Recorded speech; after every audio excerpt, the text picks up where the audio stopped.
And I said, no, Sam, I don't want to.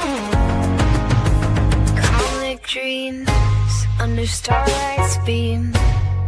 Heroes rise in this night they gleam. Pages turning as fate intertwines. Saturday night, it rewinds.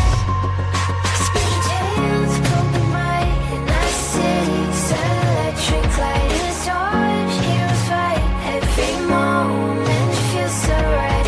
Welcome to that weekend thrill, where stories flash and dreams at will.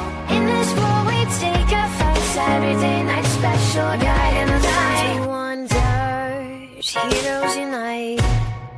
Comics and anime and brain and light. Journey through panels and vibrant screens. This colorful tapestry. Welcome. It's Saturday night, which means it's time for Saturday Night Special, the sixth best show on Renovision. With comments such as, for the love of God, let your friend stay where he's at. SNS, and that channel is a rest area toilet bowl, and you don't need any more stinking up the best comic YouTube show going. And this is an absolute terrible watch. Such douche chills. How about we check in with Jedi Johnson and see if he thinks the boys are ready to start the show? No, I still think we're more prepared than SNS, even with the rush we did on the show. Well, shit, I hope you boys are ready to bring the mayhem, because an all-new episode of Saturday Night Special starts in 3, 2, 1.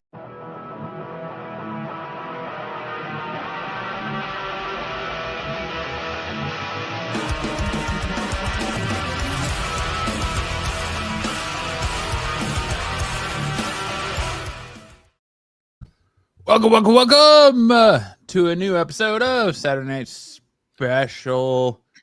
We're going to do things differently this week. Saturday Night Sticks, where you're going for 2 hours of staring at blank slides.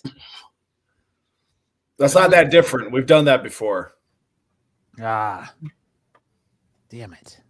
That's a rerun. That's every Saturday Night Sticks. Yeah. Be a Sticks clip show. Sticks looking at dead slides for 20 minutes. Here's Sticks slides. Put in the slideshow. You can't tell it, but I am switching slides. Look at this. Sticks is putting together a fantastic presentation for us this week. Hey, look, there's Fidel. You're welcome. Fidel. Sticks may be old, but he's not naturally stupid. That's probably true, Ed. Hope you guys are having a great weekend. Sticks, Sam, how you doing tonight? I'm doing great. I got my roster. Well. Got my roster for this season of youth flag football, and we're looking to take home the championship. I say that every year. Well, we got 2 out of 3 seasons last year. So we want all 3. We want all 3 this year. Taking it to the competition. Okay. We're going to stop the competition. Very nice. Very nice. Sticks, what about you, bud? I had a glorious day of cleaning my basement. All done. I'm all done. It only took me 2 days. I'll have to do a little cleanup tomorrow. But it's done. Had to tear some walls down, clear some space. Building a new room. I'm going to try and finish off half of my basement. You're having another kid, Sticks? The Twilight years? No. Marco demands that you build a goon cave for him. Oh. Yeah, I got you need to build Marco's goon cave for when he comes to visit, huh? There you go. I'm going to make an exact replica of what he's got now.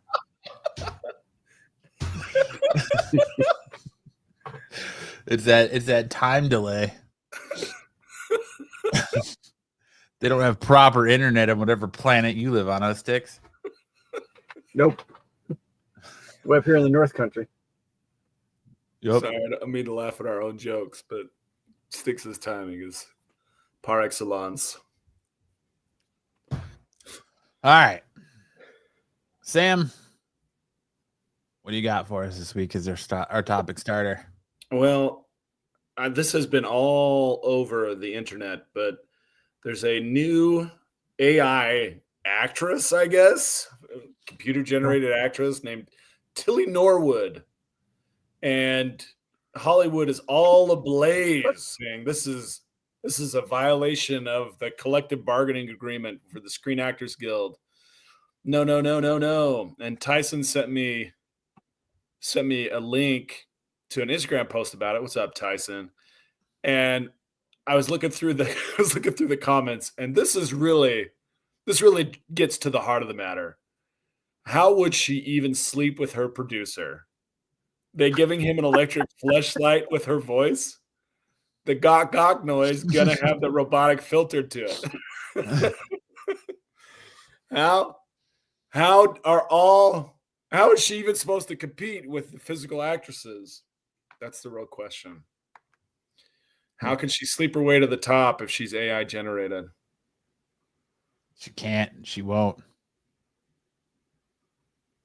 Solo Wookie says that's AI. It's AI Tilly, and I go way back. Tilly I guess they're Norwood. just getting. Who cares? It's so silly. I guess. So silly. I guess they're just gonna have to. I guess they're just gonna have to download her robotic consciousness into some kind of robot. Sex doll into like life a sex form. robot. Yeah. It's so Then dumb. the robots will take over. It's such a silly thing to get excited about. She's basically a cartoon, right? Basically. Crawler, still more real than half of Hollyweird. Hmm. That's another thing. Trump has been on this thing where he wants to put 100% tariff on foreign-made films. And I'm like, dude, here's the thing. The films made here are not that good. So if I want to go see Demon Slayer, you're going to make me pay twice as much. That's what you're trying to tell me. I got to pay $30 to go see Slayer. The article I read isn't just movie. What he's talking about is movies, American movies being shot in other countries. So like they're saying like Spider-Man Brand New Day is being shot in Europe right now.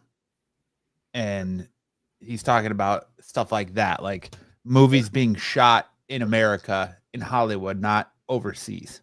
Well, it's the same thing. As well as movies being made by other countries. But yes, it is stupid regardless. Yeah. If the movies made here were good, you wouldn't need to tariff anybody. Well, you wouldn't need to force the market. You wouldn't need to force the market to accept. It's a sad state of Hollywood that a movie like The Smashing Machine starring Dwayne "The Rock" Johnson is going to get beat out by Taylor Swift. Like every movie in theaters this weekend is going to get absolutely crushed by the fucking Taylor Swift album release movie. Yeah. So I don't know. Maybe AI Tilly will save Hollywood. I don't know. I get it. It's people's livelihoods. That's why they don't want AI movies. But I have a feeling that's the way Hollywood's going because it's quicker and way less expensive to make an AI movie than anything else. God damn, that's Jason Bourne. But I don't know. I just feel like everything's more expensive now, dude. Everything. Yeah, the crazy thing about AI is that it's starting with the funnest jobs. It's replacing the funnest jobs. Art, film, all of these things that are really fun and also really well paid. It's like it's going to level those jobs. It's not going to get replaced by AI. Blue collar jobs. Those are not going to get replaced. Tilly Norwood's not going to be building you a house.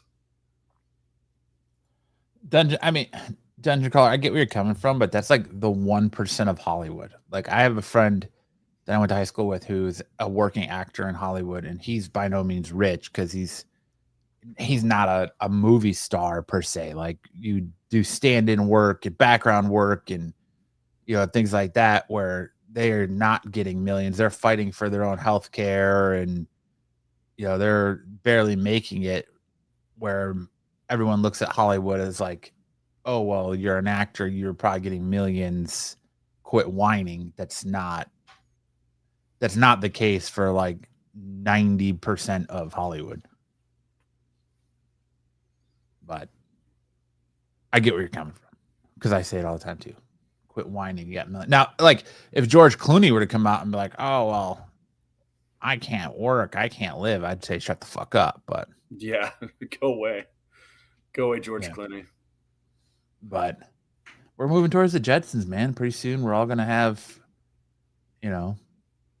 sidewalks that are actually just conveyor belts and rosies, and I'm not talking about your palm. I don't know. This is a hard starter, Sam. Why is it hard? Why isn't it hard? That's what she said. Hey-o. Well, lots of being old, low testosterone. I think there's a lot of reasons for that. I don't know, because it's just like, I don't know how I feel about it. Part of me doesn't care, but part of me is like, AI, you can clearly tell something's AI right now, and AI is not perfect. So why are we worried about AI in Hollywood? But who knows? By this time next week, it could be perfect. Yeah, Sora 2 is making like big leaps forward. But it's going to gobble up a lot of our energy. It's pushing us towards the Matrix faster and faster. The thing for me about this, I guess, is like, you got to feel for the actresses that they used to create this AI actress, because they had to have taken, what AI takes bits and pieces from here and there from the internet. So like you're taking bits and pieces from different actresses to make this one actress. So, but it is kind of funny that the first comment somebody says is how she's going to sleep her way to the top. Yeah, this is obviously cobbled together from other people's faces. It's not like an original person. But yeah, I mean, all of this AI stuff is like, Sticks bounced once you mentioned low testosterone. Poor Sticks. Sticks. Well, come back, Sticks. But yeah, this AI stuff, it's like, hey, the people who are most affected are like the most coddled people in our society. It's Screen Actors Guild, movie directors, screenwriters, all these people who have been basically producing Hollywood slop for the last 20 years. And now they're like, oh man, someone else can produce our slop. That's how formulaic we've become, that any computer program can produce the same quality movies that we can produce. It's like, hey man, you guys did it yourselves. Well, this is like, there's an actress that's complaining about, there's a new show on Hulu with Glenn Powell called Chad Powers, based on a skit that Eli Manning did. Yeah, I know. Missed Doubtfires and goes to be a quarterback. And she's complaining, in college. And she's bitching that her cameo or her role was cut and given to Haktua. And so yeah, I saw that. It's like, it's like insane. All right, you could bitch about your role being given to Haktua, but what about if you just lost your role to AI altogether? Like you didn't even have a chance to be cast for it. So did I send you that clip? No, I don't think so. Oh man, I sent it to a few people. I thought I sent it to you. But yeah, that was an exquisite clip. She flipped out because she's like, here's my line. We're talking about Chernobyl. And then he says Chernobyl, and she's like, it's Octua. They replaced me with Octua. She goes nuts. It's so funny. Solo Wookie says, so who's harder to work with on site, AI or Megan Fox? Well, that's the thing with AI is you got to have Megan Fox in a green, like what do they call them? The morph suit. She's got to be in a green screen morph suit so that you can Covering super tennis balls. Tilly Norwood over her. Yeah, that's the shitty part too. Is like you got to pay. You're still paying somebody, maybe not as much, but you're still paying somebody to show up in a green screen suit, looking like the Blue Man Group over here, just to be able to put Tilly Norwood in the movie, or you're just gonna AI her into the scene. Maybe you don't even need a green screen. I don't know. I don't know that much about how you would AI in Hollywood. I think nobody does. I think people are still trying to figure it out. I think there's a lot of power in the AI generation, but I tried using AI to clean up one of my highlights from dodgeball this week, and it didn't work. It didn't work at all. So I had to just work around it, and it ended up being pretty funny the way it ended up. But I can't even get AI to remove text from an image. It just takes it from English and turns it to Russian after trying to do it about 5 different times. It just doesn't work.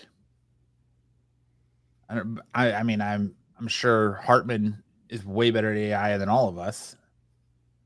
Hartman is slowly uploading his consciousness to AI. He's the new Lucy. You remember that scene from, is it Superman 2, where the lady gets sucked into the computer and then she gets turned into a robot? Yes. That's Hartman. That scared me as a kid. Oh, it was terrifying. It's one of those scariest scenes ever. It is. I was scared of Oompa Loompas as a child. Oompa Loompas were terrifying. You could just pick them up and kick them into the chocolate river. No way. Imagine if AI was powerful enough to where people could make their own movies. That's what's coming. You can tailor make your own story and watch a movie that's tailor made for you.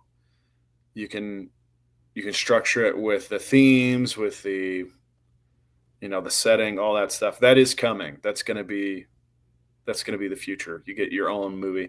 But that's the thing, is like there's gonna be so much content, but it's all pretty formulaic. Like it's just basically going to be a video game at that point. It's just a video game you don't play. It's all cutscene. You just watch. Well, and if you look at it, like if you ask ChatGPT to write you a script, it doesn't format. It doesn't have like proper script formatting either. Or like it'll tell you a story, but it leaves out like your reason for these events happening. There's no like cause that I found. Like a couple times I've messed around with doing it on ChatGPT. Now maybe I'm just not using the right prompts. I don't know, but a couple times I've sat down to do a video and it's like, oh, I'm just gonna have ChatGPT write a script for me, and it's like, never mind.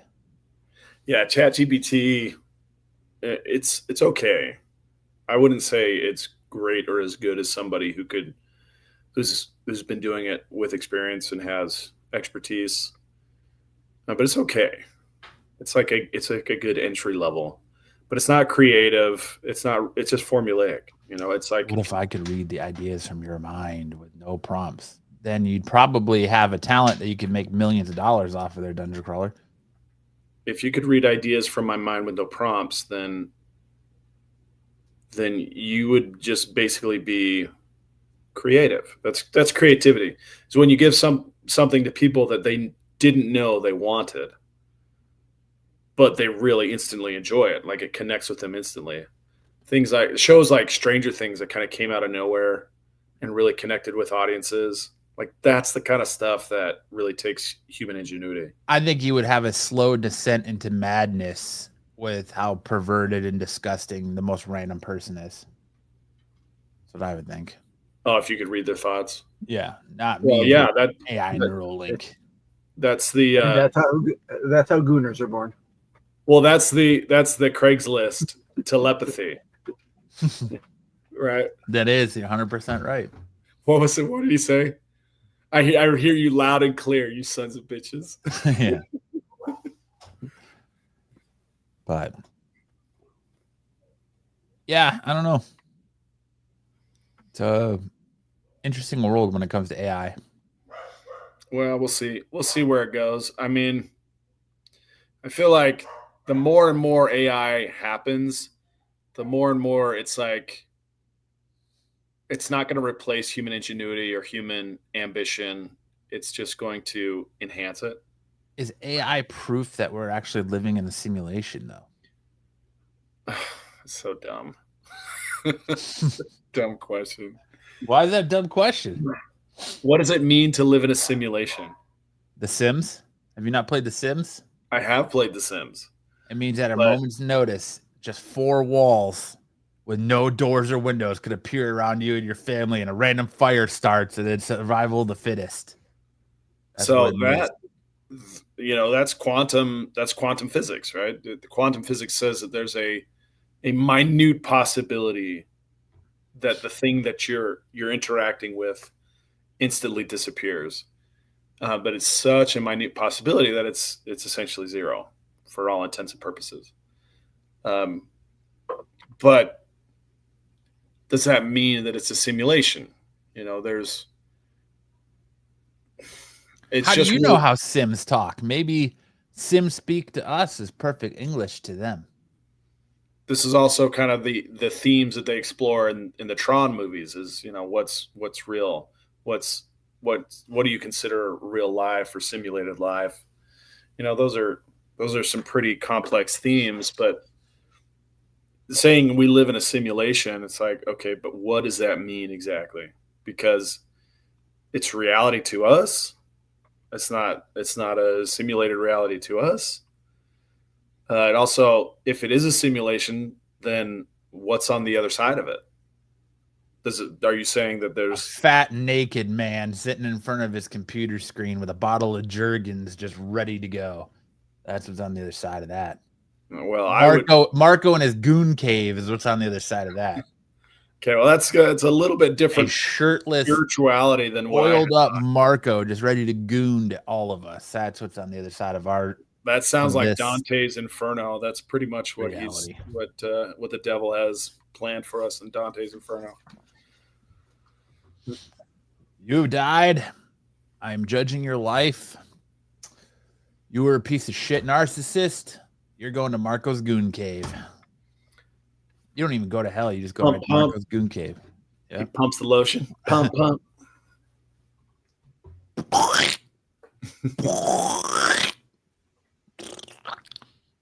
That's some crazy ASMR right there. Spit on that thing. All right. Should we get into talking a little bit about news and comic books? It's been about 20 minutes. Yeah, We're going to piss somebody off. We're going to get one comment. Why aren't you just talking about comics? Gooning is always on the menu with Marco. Probably true. All right. Let's get into the news.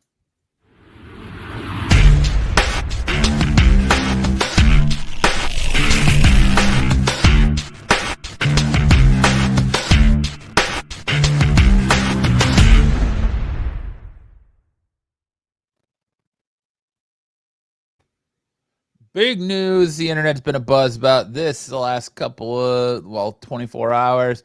Disney Plus is developing a Riverdale zombie show, Afterlife with Archie, based on the Archie comics comic book. Do not get it twisted. There has been no green light yet. I've seen people talking about how it's being greenlit and it's coming, but no, it's just an active development. We've seen Disney put development for everything and not follow through with it.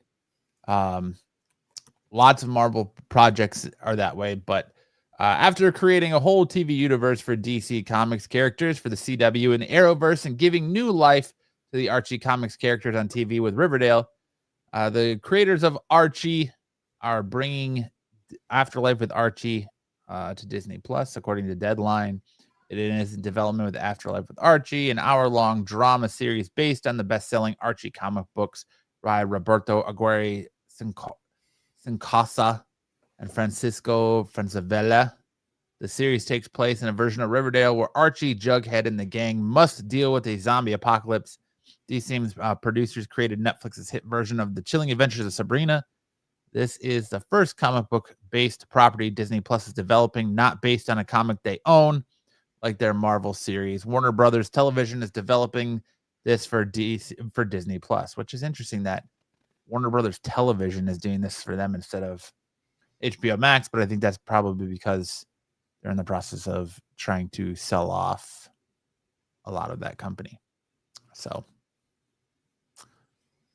yeah. Sabrina Spellman also appears in Afterlife with Archie comics, so it's possible we get a new version of the iconic teenage witch as well. So there you go. I've seen a lot of top 10 lists going absolutely crazy with this book since it kind of got announced that it's in active development. But again, active development doesn't mean that we're actually going to ever see it. Active development would be like, look at Witches, the Scott Snyder comic book series that was purchased and put in development, I want to say by like Brad Pitt or something like that. We've never seen that. So just because it's in active development doesn't mean it's actually going to come out. So, maybe pinch your pennies a little bit more and don't go trying to mortgage your kid's future on some Afterlife with Archie comics. Or do. It's your life. Sticks, how many Afterlife with Archie comics have you bought in the last day? 0. Fucking behind the sticks there, Sticks. Tri-beam. Yep. I might have like a trade paperback in a box somewhere. That's about it. I think the only Archie comic book I own is The Death of Archie. That's it. Death of Archie. Yeah. The issue where he died. I mean, I'll watch this. I liked the CW show for the first like 3 seasons, but I'll definitely check it out. Is that the one where Archie sleeps with all the teachers? Yeah, he sleeps with his teacher in the first season and then can't decide between the 2 hot chicks, Brady and Veronica, which is what Archie always has going on for him. But he would be the perfect adult Archie. Yes, Andrew Santino would be the perfect adult Archie if it was more adult themed. But I'm afraid they're probably going to go more teenager based into Disney Plus. But there you go. Godzilla stomps onto Pabst Blue Ribbon beer cans. This year marks the 70th birthday, a busy one for the King of Monsters. He started the year basking in the success of both Godzilla X Kong, The New Empire, and Godzilla -1, which was a far better movie than Godzilla X Kong. He fought the heroes of the Marvel Universe and even got a burger named after him. So as his eventful milestone birthday year winds down, he deserves an ice-cold beer to soothe his atomic fire. And that's where the fine folks at Pabst Blue Ribbon come in. It's Pat. I'm white trash and I'm in trouble. This fall, PBR and Toho International will trade the iconic Pabst Blue Ribbon can design for the original new Godzilla-themed beer cans. For hold on, I just lost my place. For the new Godzilla beer can. Yeah. For the new Godzilla beer can designs, PBR joined forces with the artist. Joined forces with the official Godzilla artist Attack Peter to create 4 original images. Each of them use their own signature hard-covered lithonium block print technique. Fuck that word up. Attack Peter Godzilla related images will take over 60 million Pabst Blue Ribbon beer cans and boxes that arrive in stores starting this fall. It's not just Godzilla on the beer cans either. Joining him are his fellow iconic kaiju Mothra, King Ghidorah, and even Mecha Godzilla. A limited number of Godzilla Pabst Blue Ribbon cans will have a special blue atomic breath effect, which turns the can blue when it reaches its perfect frosty cold temperature. The new PBR X Godzilla beer cans will arrive in stores this October, just in time for Halloween parties.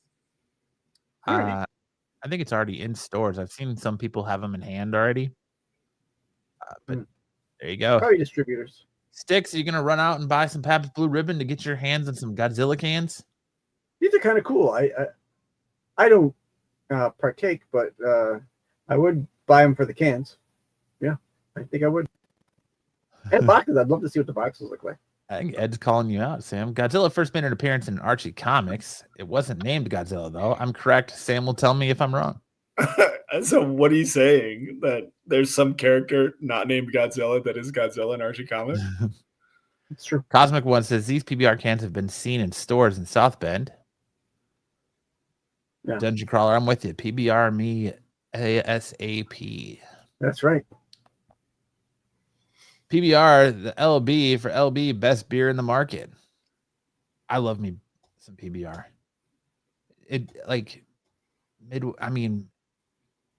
That's just me though, being a Midwest boy. PBR. Love me ice cold PBR. I love me an ice cold Labatt Blue. Stick probably knows about that, don't you, Sticks? Some ice cold Labatts. Being since you're like right in Canada. Yeah, Labatt's is the official beer of Sticks Nation. Yeah. Ed, I can't do a quick search. I'm doing a show right now. You can do a quick search. I'm not doing quick searches. You're a man of culture, Ed.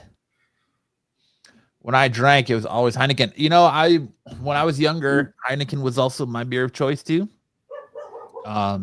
Something about the skunky taste, but usually like beer pong or drinking games, it was Milwaukee's Best, it was the Beast, or PBR. But I do enjoy an icy cold PBR.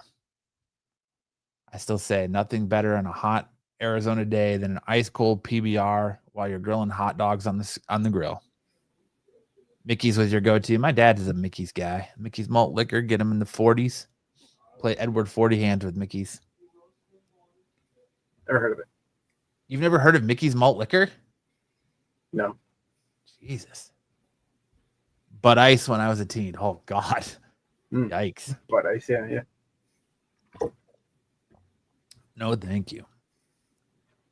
Big mouths. Yep. I bet you Dom's gonna buy a couple of cases of Pabst Blue Ribbon just to have these cans. Mickey's has the B. That's right. Mickey's big mouths. Look at that, we're turning into a liquor show. Everyone's a big fan. You're not much of a drinker, are you, Sam? I've never tasted a drop of alcohol in my life. Really? Oh, that's right. Religious reasons, right? Yeah, primarily. I forgot about that. The Hornet. I was a Molson Ice drinker back in the day. Little Kings were popular when I was in high school. What the fuck? We would just buy a case of 7 ounces of Kings. All right. Cool. Moving on here. Marvel and DC planning a Superman/Spider-Man comic book crossover with Jim Lee on art.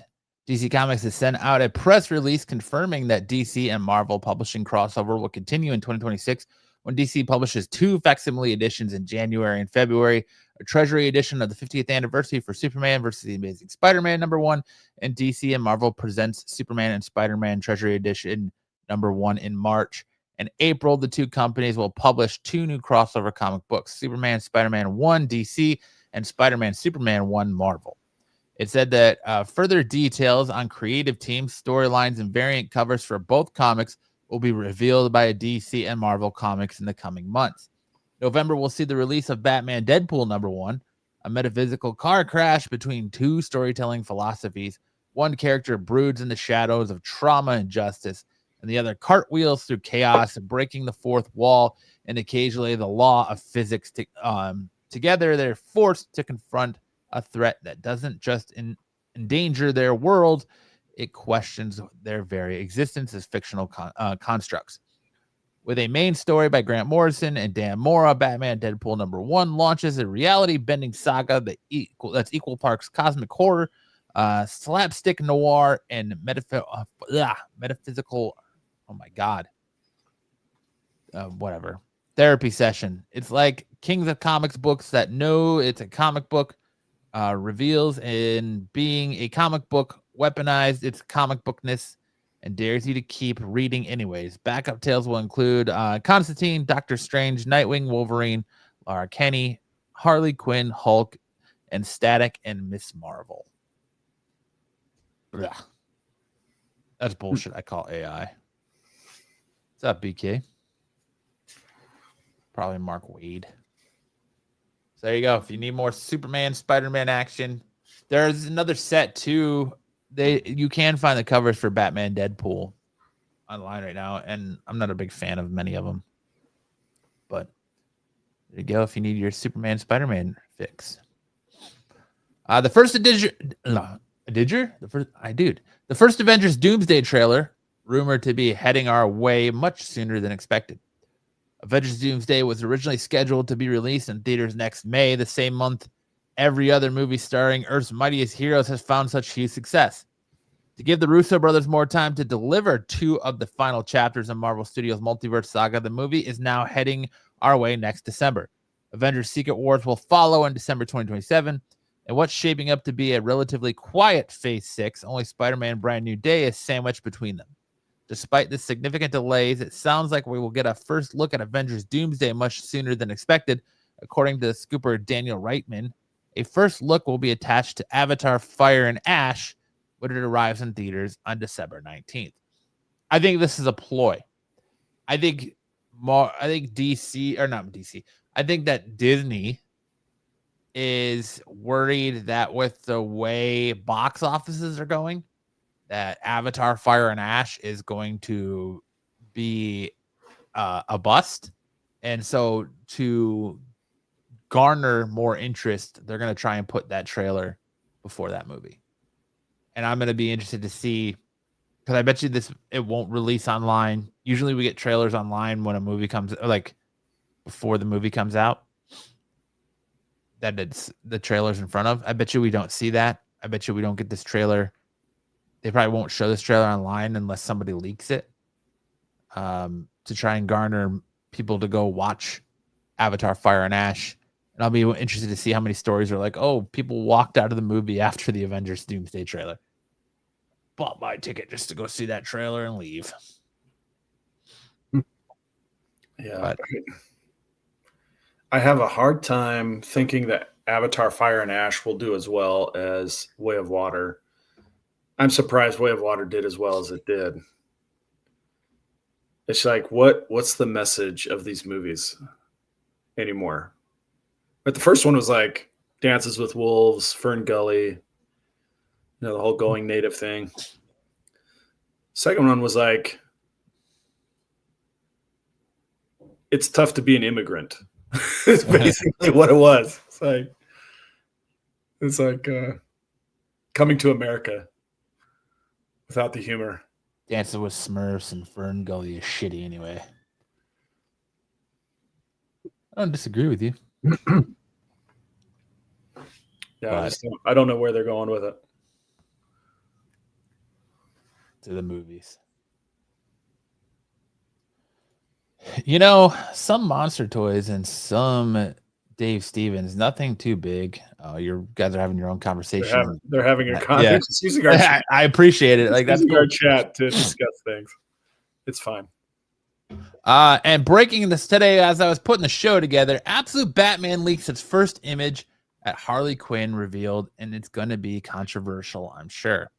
DC Comics Absolute Universe has put an exciting new spin on DC Universe, but with that comes some huge, potentially controversial changes.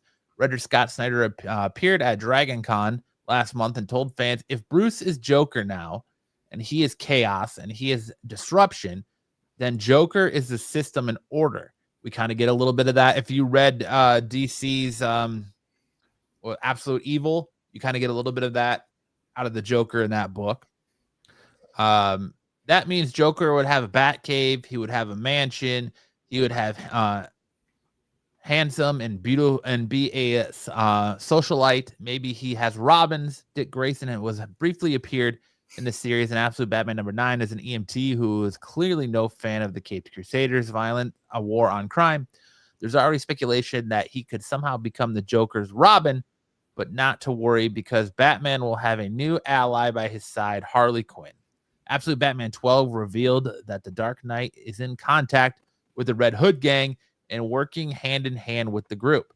Thanks to Bleeding Cool, shout out Bleeding Cool, we now have a first look at the Absolute Harley Quinn from next week's issue 13.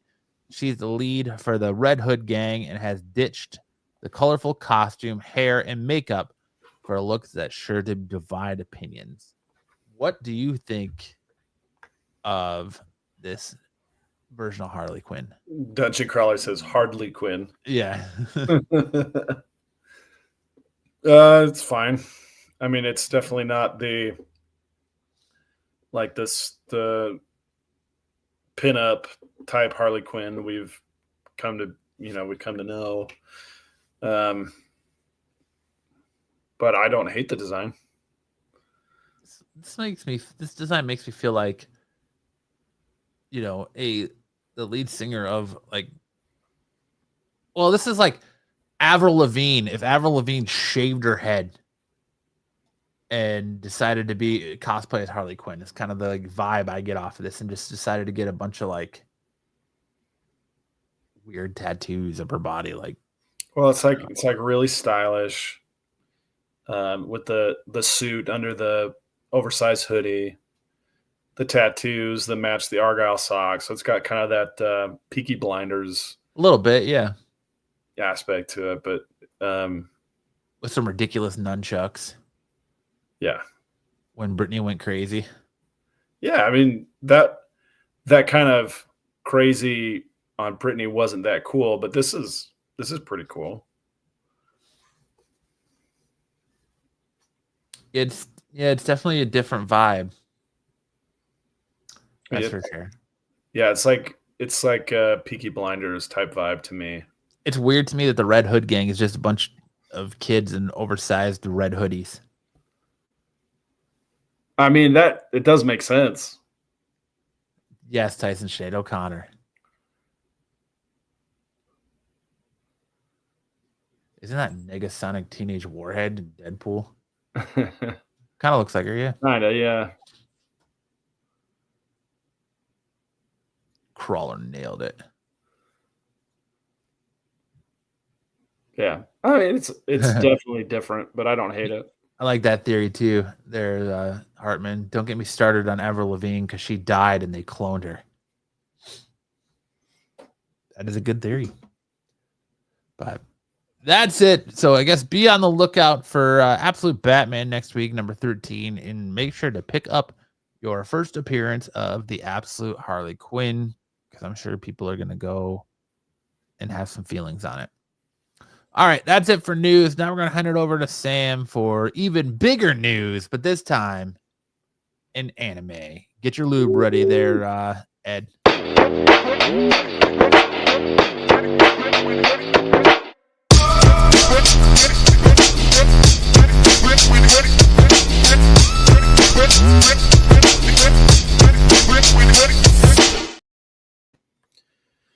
All right, first up, we've got some big trailers being dropped. The first one is for, advance the slide for me. First one is for One Punch Man Season 3. If you'll click on the picture, we'll get a look at the Season 3 trailer that finally has some actual animations, not just a slideshow. It's very minimal movement, but at least it's some movement. Hey, look, that coat's doing a lot of movement. So we found out that the director of One Punch Man Season 3 is a hentai director. So you don't say by that shot with the old man's butt just on the table, huh? Getting needled down. Getting some much needed massage work. This guy back here is like, oh, that the growth on your butt does not look good. Yeah. I don't know. To me, this just doesn't look very good. What the fuck was that? Why do they have Gorlock in there? Oh, that's the pig god. He's one of the S-class heroes. He eats the monsters. That's what he does. These are the S-class heroes, the top 8. They still have Pooty Princess in there, huh? Pooty Prisoner, Zombie Man, that's what it is. or Zombie Detective, Flashy Flash, Pig God, Atomic Samurai, Hellish Tornado, what's the kid genius? And Bobby Lashley. And then his name is they call him Blackluster. Matt Johnson. And then Kid Emperor is the other one. Kid Emperor is the guy with the lollipop. And then this is the Monster Association. I don't know. This just looks like they've taken a lot of shortcuts. Doesn't look very good to me. Your dog doesn't even like it, Sam. Yeah, she's not very happy. This is like the most movement they've shown on any of the trailers so far. Saitama playing a video game. Yeah. So you got Fubuki. This is Rover.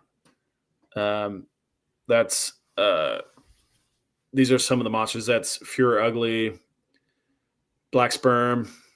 Black Sperm? Yeah, that's one of the guys' names. So yeah, the Garo's the big bad for the season. But yeah, I mean, it just looks look, not very good to me. Look. There's another butt by Saitama. Why is everyone just laying around? That's still the same guy. Why? That's the same guy. He's getting acupuncture, and everyone's just like hanging out in there, like, hey, you know. Well, so it's Saitama's apartment. They hang out with Saitama because they know that Saitama will protect them from anything. And so just all these people are hanging out, and Fubuki is like still trying to figure out why everyone hangs out with him because she doesn't realize how strong he is yet. Then Garo, like it just, I don't know. Season 1 was so spectacular, so good, and this just isn't that good. Isn't that anime? Is that anime? Isn't that American? What are you talking about? Afro Samurai? No, you guys. Afro Samurai is American, yeah. Well.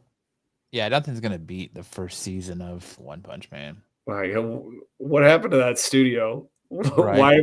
Why are we doing JC Staff's JV squad? We can't even get the varsity. You can't even get a real director. All you can get is a hentai director. They had to hire the JV hentai director to come in and direct it.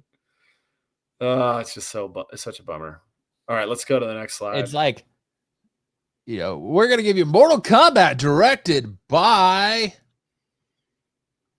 what's a famous porn director? I should have thought about that before I teed up that joke. Bail. Yeah.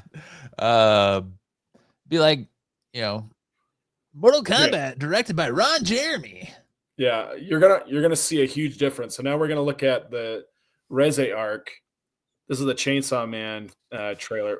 Before we hit the trailer, there are going to be 3D screenings of this movie in the U.S. It opens later this month on the 24th. This movie is going to be spectacular. And pun definitely intended. It's going to be the bomb. All right. Have you seen the video of the guy who created a real Chainsaw Man suit? Yeah. Mm-hmm. Also, someone in Japan got caught gooning during this movie. Did we talk about that? Someone got arrested for doing a Pee Wee Herman during this movie. During the Chainsaw Man one? Yeah. No, but hey, so that video I sent you of the dude pissing in the Demon Slayer? Yeah. That was at the movie theater like 5 minutes from my house. Yeah, that was in Surprise. Yeah. I didn't know that until just recently. Surprise. When I sent it to I didn't know that when I sent it to you. But Oh yeah, I did. talking Go ahead about and click on the picture. the dude gooning at the concert, and then All right, so the last trailer was just basically a slideshow with a little bit of movement, and then contrast that to people have been doing that this. in movie theaters a lot lately. Even the clouds are moving.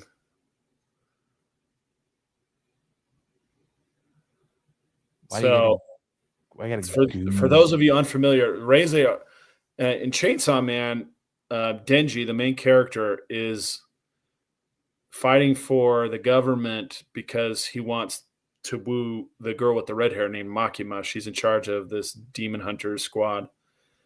That's her right there, Makima. But another girl pops up, and her name is Reze, and that's this dark-haired girl. And she basically seduces Denji. And so he's kind of caught in this love triangle during the show or during this story arc. And then a lot of crazy things happen. Yeah, this is the part where the guy started touching himself. Because they're okay. Because she's in her underwear. Well, she's skinny dipping. There's a scene where she's skinny dipping. I must have missed that. The animation looks incredible, though. Yeah. One of the guys is like a shark demon. And he's like fly. It's like Sharknado. Part of it's like Sharknado. Chainsaw Man's riding a shark in a tornado. That's sick. But it looks so good especially compared to the One Punch Man season 3 trailer, which looks so bad. Does. But yeah, that's just a couple weeks away, or so 2-3 weeks away. We'll finally get to see Chainsaw Man. I'm definitely going to see it in 3D. It looks so good. You're just gonna have a theater full of people just seizing out. Yeah. Well, hopefully they keep it in their pants. I'll have to get up and punch somebody. You really want the goonin? They should put it in 4D so you could just really smell the stank. All right, next up. So we had more of the live action tease. That water splash, the explosions. I'm touching it now just from the trailer. Oh, the shark ride. I peaked. He transforms, Dungeon Crawler. He transforms, yeah. He has a little pull string that comes out of his chest, and he pulls it and he transforms. And turns his face and his arms into chainsaws. So this is one of the really important parts. So it's called Into the Grand Line, which is season 2. And this is the entrance to the Grand Line. It's called Reverse Mountain. It's a river that runs up a mountain. And it looks really good to me. I mean, I hope that this is a really cool scene. They said that when they filmed it, they would tilt the boat that they were on, the boat set they were on. They could tilt it as far as 26 degrees, and then insurance wouldn't let them tilt it any further. So it only got to 26 degrees, but for insurance reasons. Yeah, for insurance reasons. Yeah, pretty sad, but that's true. So the only bummer is it's coming in January. This is coming in January, so it's still another season away. But we're only 3 months away from that, so I'm really excited. They did also greenlight a season 3, which will take us into the first big story arc, which is Alabasta, and so they've at least got those 3 seasons, and then we also got word that Dandadan, I think I mentioned this last week, Dandadan is greenlit for season 3 as well. Yeah, Dom's been whining about it. I didn't even know he liked anime. He said, I've been watching that weird show on Netflix Sam been talking about with the weird dude getting raped by a ghost or whatever.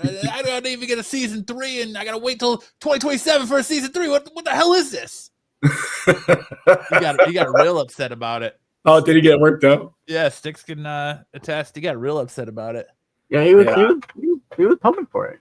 The problem that they have is that there's a lot of demand for new anime series and not a lot of studios or a labor force to produce them.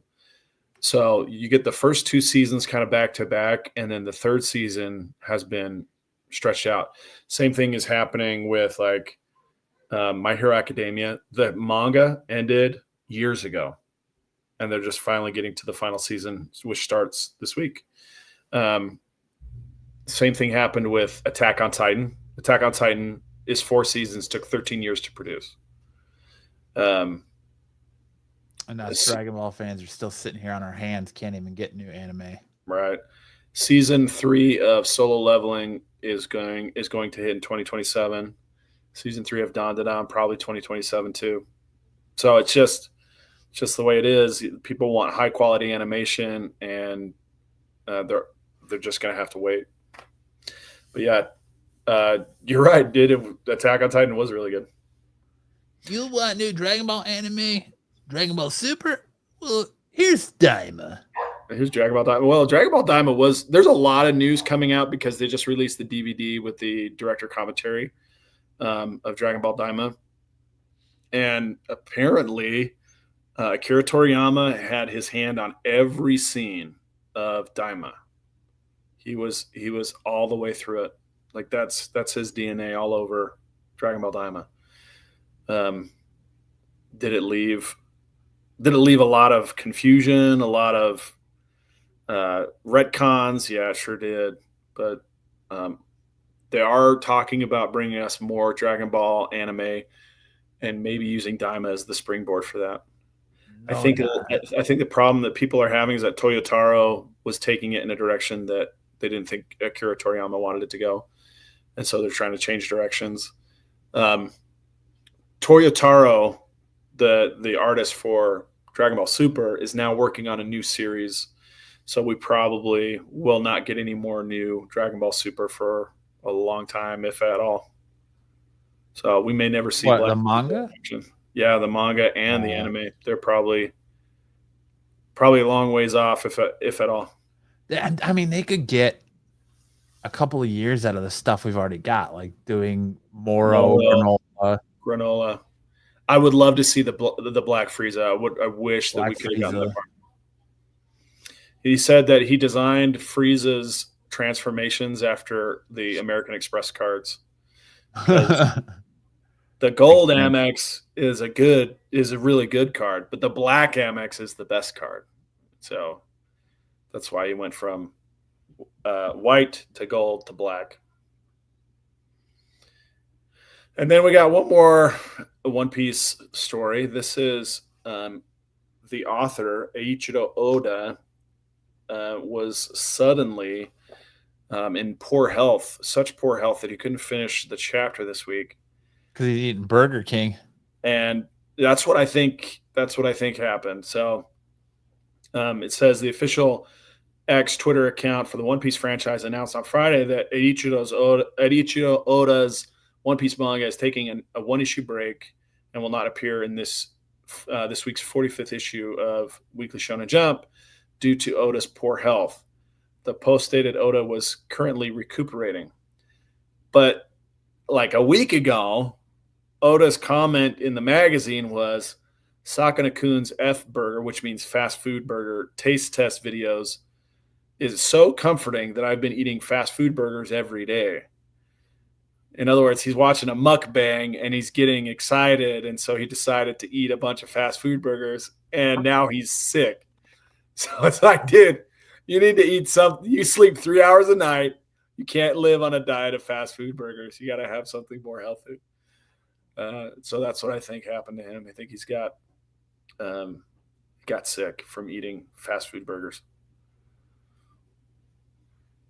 And that'll bring us to the manga spotlight.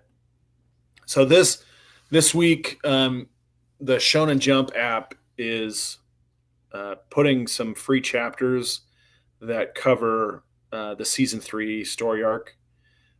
This is the first interaction with Mad Dog 2020 Marco wants to cancel Sam's anime segment. Well, I hope not. I'm having a great time doing this segment, but this first interaction with Awakened Garo versus Saitama, basically what happens is Garo and Saitama end up eating at the same restaurant, and Garo is broke. He doesn't have any money because he's on the lam, and Saitama forgets to bring his wallet, and Garo dines and dashes, and Saitama is trying to think how he's going to get out of paying the bill, and so he hears that there's a dine and dasher, and he's like, "Wait, I'm a hero. I can go stop him." And so he runs out after him because of the dine and dash, not because he knows that he's the villain. And so he runs out after him, and he's like, "Hey, you shouldn't dine and dash." He's like, "But I did, so I guess it's okay." And then Garo's like, "Are you a hero or something?" And Saitama's like, "Yeah, but I'm just gonna let you off with a warning." And the whole thing is that he hunts heroes and he beats him up, beats him to a bloody pulp. And so he grabs Saitama and he's like, "Hey, I'm going to kill you." And then Saitama just punches him. And he's like, "Sorry, I dine and dash too, so I can't be seen with you." He's like, "I got to run." It's so funny. Cracks me up. But like even the still frame has more movement in it than the trailer for season 3. So, this is a part that just freaking kills me. Like, I'm hoping season 3 is good, but the trailer does not give me a lot of hope. All right, so then we got some high fidelity news. This is Fidel's birth. This is his first assignment. The USS Lena Sutcliffe Higbee, which has a San Diego, which is moored in San Diego right now. But our boy Fidel is just about ready to graduate from Chicago and get transferred to this ship in San Diego.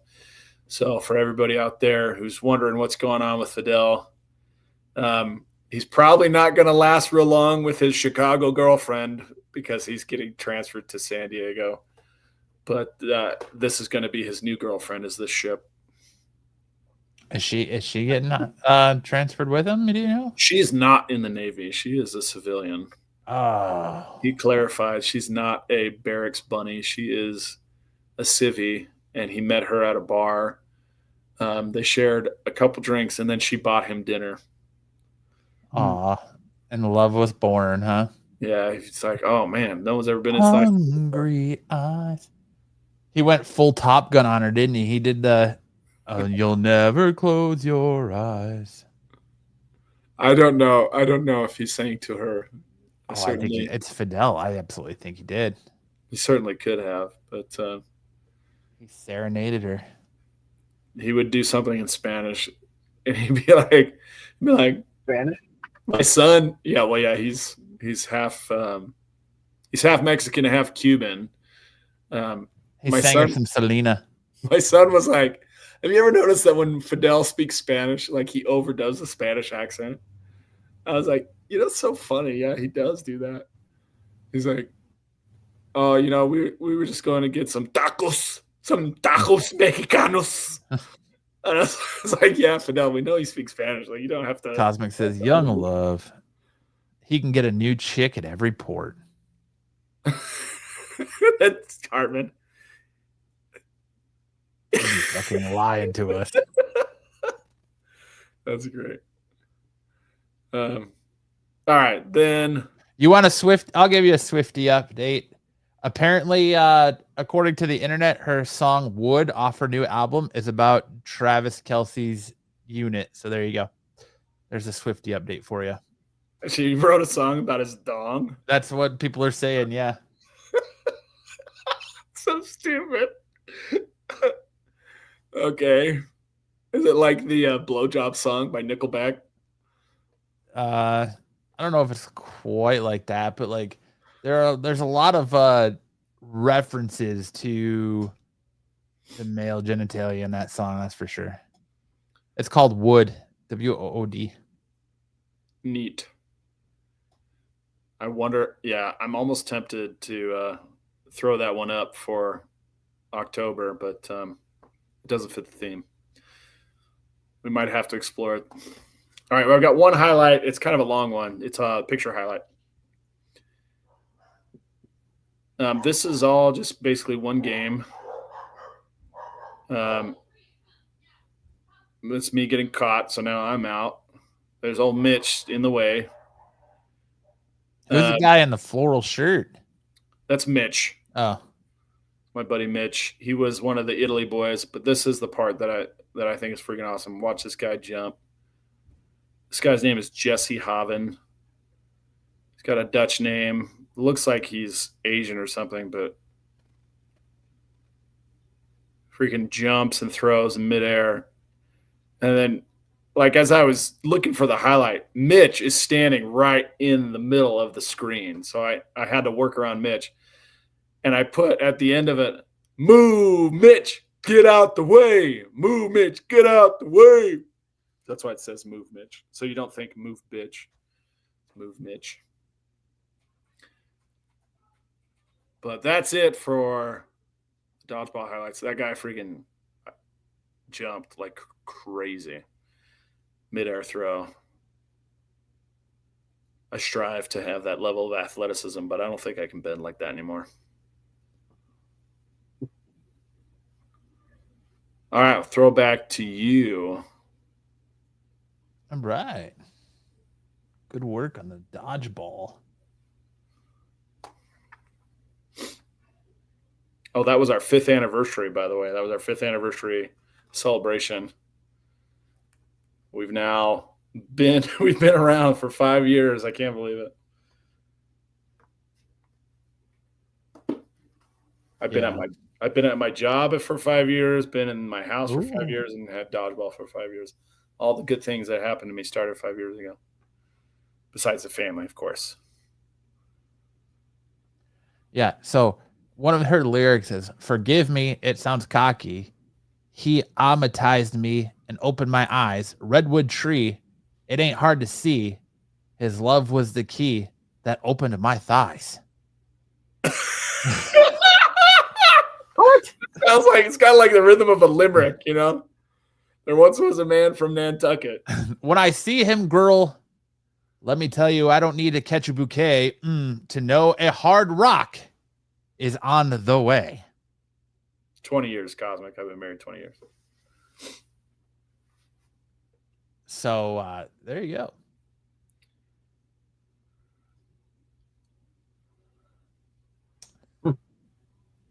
There, You got there any you more? Any more? go. No, I mean, that's the best line in the song. But yeah. So people are saying that it's about his unit.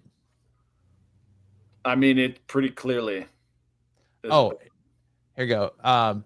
And baby, I'll admit, I've been a little superstitious.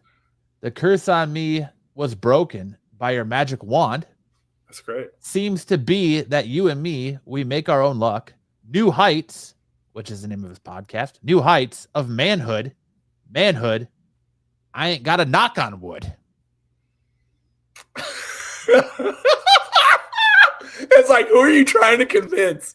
Who are you trying to convince that he has a big schlong? Like how many times do you have to say it? You had to write a whole song about how big. All that bitching, wishing on a falling star, never did me any good. I ain't got a knock on wood. It's you and me forever dancing in the dark. All over me. It's understood. I ain't got a knock on wood. So dumb. Like it's one of those things where if you have to talk about it, like then it's the opposite is true. That's deep. Fucking love me some Swifty. There you go. Song about Travis Kelce's Johnson. Travis Kelce. Travis is wood. All right. Travis Now that we've is wood. did Sam should sing it. Oh, it's coming. It's coming, Tyson. Now we're gonna go to mega character matchup. And we learned last week we got Captain Britain versus Ichigo. This is not going to be a good matchup, I don't think. All right, let me zoom in. Take it away, Sam. Captain Britain. What a guy. He's got a 75 out of 100 intelligence. He's a strategic thinker with scientific training. His strength is 95 out of 100. He can lift over 90 tons when fully empowered by the Amulet of Right. His speed is 70 out of 100. He can fly at supersonic speeds and react quickly in combat. His durability is 90 out of 100. He's highly resistant to damage, protected by mystical energy. He has 85 out of 100 power, wields magical and dimensional energy linked to Otherworld. Boy, this is sounding a lot like Ichigo Kurosaki. This might be a really good matchup. His combat's 80 out of 100. He's a skilled fighter trained by MI-13 and in mystical arts. His signature abilities include Amulet of Right and Sword of Might, sources of his powers tied to British mythos. It's kind of like King Arthur legend, right? He's got dimensional awareness. He can sense and travel between realities. He can fire blasts of mystical force. He has a versatile aerial combat skills, and he is resistant to reality manipulation and psychic intrusion. Ichigo, on the other hand, is 75 out of 100 for intelligence, 100 out of 100 for strength, 100 out of 100 for speed. His durability is 55 out of 100. He can take heavy damage, but certainly not invulnerable. His power is 75 out of 100, which includes Getsuga Tensho, Holification, and Quincy abilities. And his combat's 90 out of 100. He's an expert swordsman and hand-to-hand fighter. And just to review his signature abilities, he's got Energy Slash from his Zanpakuto called Getsuga Tensho. His Bankai Tensa Zangetsu gives him massive speed and power amplification. He also has Holification, which boosts offense and grants regenerative abilities. And he has Quincy powers, which allows him to manipulate spiritual energy, including Blut of Vene. He also has Antithesis, which briefly allows him to reverse damage. All right, let's check out the scenario. Here we are in the Starlight Citadel, nexus of multiversal balance. The omniversal matrix is destabilizing, and both warriors arrive. Ichigo to protect the Soul Society's tether, and Captain Britain to defend the fabric of reality itself. Final form Ichigo and Cosmic Captain Britain. Just so you know, we're dealing with the biggest and best versions of both of these characters. Ichigo blitzes in with a Getsuga Jujisho, slicing through space itself. Captain Britain counters with a dimensional cleave, splitting the battlefield into mirrored realms. Ichigo activates Mugetsu, unleashing a black sun of spiritual destruction. They're going right for the home run hitters right off the bat. Captain Britain absorbs the blast with the Sword of Might, then channels the Omniversal Matrix, rewriting the battlefield's laws.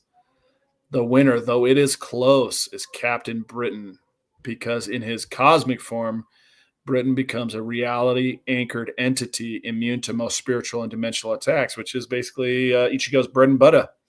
His Sword of Might can counter Mugetsu and even rewrite Ichigo's energy flow. Ichigo wins in raw speed and spiritual pressure, but Britain's multiversal authority and dimensional control give him the edge in prolonged and structural combat. So, these guys actually were a really close matchup. Damn it, Sticks. Can Sam talk for 1 second already? Jeez, nobody can get a word in edgewise, bro. Yeah. Good old Sticks. Yep, That's yep, the thing. yep. It's like the Sticks' internet is so powerful. The minute he talks, it's like we can't understand it. So your winner, Captain Britain. All right, let's find out who Captain Britain's going to face next week. You all thought Ichigo was going to win. I thought it was a shoo-in for sure. King Arthur. Catwoman. Catwoman. We'll tune in next week and find out who wins between Captain Britain and Catwoman. And that's going to lead us right into best and worst covers of the week. As I'm going to dub next week, a wallet breaker, because there are a lot of new books, a lot of number ones, and a lot of fire covers. You have DCKO starting next week on Wednesday, which has a lot of fire covers, just a lot to work with out there. But we're going to start off with our worst covers of the week. We're going to start with the Superman, the Kryptonian Spectrum, Martin Marazzo cover here on book 3. I just not a big fan. I like Martin Moraz's art a lot of times, but sometimes it just doesn't work for me. And this is one of those times where it just does not work for me. The Don't Superman looks like Edward Scissorhands. Yes, he does. And he just like looks so depressed. My home world exploded into a gazillion pieces. And you got Shazam over there. Well, I'm a foster child. I've had a bajillion homes, and he's all happy about it. Just not feeling it. But like I said, it was a tough week for worst covers because there's not a lot of bad covers next week or this week coming Wednesday. Play date of the Titan. Here's one that I don't like: The Amazing Spider-Man Torn. Why are we doing 70th anniversary special edition covers for the Muppets? Don't worry, Kermit. Miss Spider Baby has you. Because we don't need to have every property that's having an anniversary have a comic cover. The medium just doesn't make sense to have the Muppets as a Marvel variant. You know, I don't get why we're doing it. And that's why this got put on the worst covers list. Especially like, look at Kermit's fingers, man. They're a little scary. Bro, aren't they supposed to be webbed? Probably. He is a frog. I don't think his hands look like that. And they should look like his feet. And he's supposed to have a black wire attached to one of his hands. Just I don't get why we're doing these. Not a fan of it. So much so that we got two of it, and Greg lands on it when Spider-Man and Wolverine. Why do we have Swedish Chef on here? Why does this look fake? Why does his body not match his hands and the detail in the shirt? And when is Swedish Chef married? Who is he married to? Well, married. He's wearing a wedding ring. A wedding ring. Oh. I don't know. But that's how he is in the show. In the show, he's got a Muppet head and their actual human hand that worked as. Yeah, but I'm like, look at that shirt, man. This looks like they took a looks photo like of somebody. Nah, it looks like they took a photo. It is lore accurate. And slapped his head on someone else's body. Yeah, I would have used like butter knives or something. I blame you too for buying the Disney ASM covers. Disney does own Jim Henson. Yeah. That's fine, but we don't need like what's next? Fraggle Rock cover? Oh, didn't they already do Fraggle Rock covers? Like, I don't need Muppet variant covers. If you want to release a Muppet comic book series, cool. But do we really need 75 years of the 70 years of the Muppets on a Spider-Man and Wolverine cover? Do we really need it on Amazing Spider-Man Torn? Like, who's buying it? There's just going to be one guy who's got a pig fetish that's going to buy this cover and absolutely goon to it.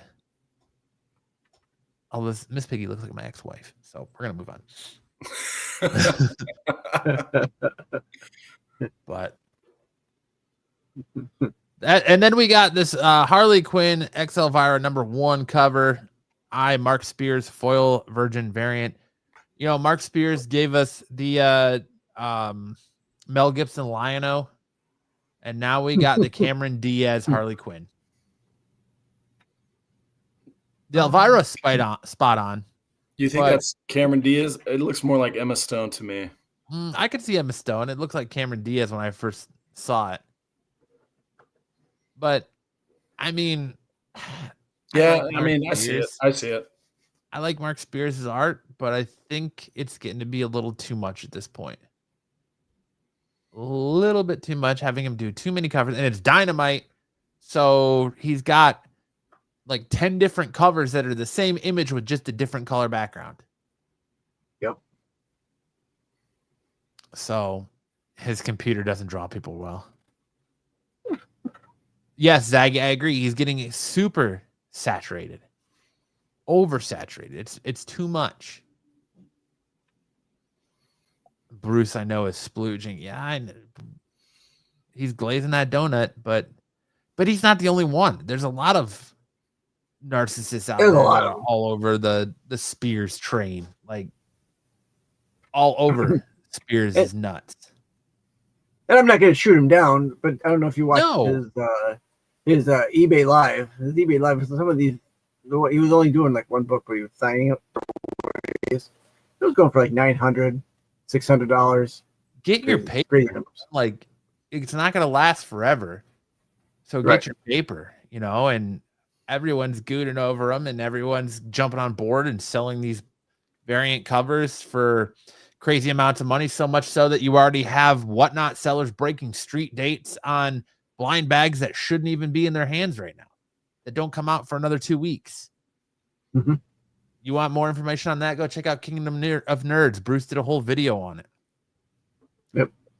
Check out International Josh on Instagram. He did a whole post on it. Like, it's going to be even crazier when those blind bags hit and people start selling the blind bags and selling all the different variants. What, like 90 some variants that are in these blind bags? Yeah, there's 90 different, which is crazy.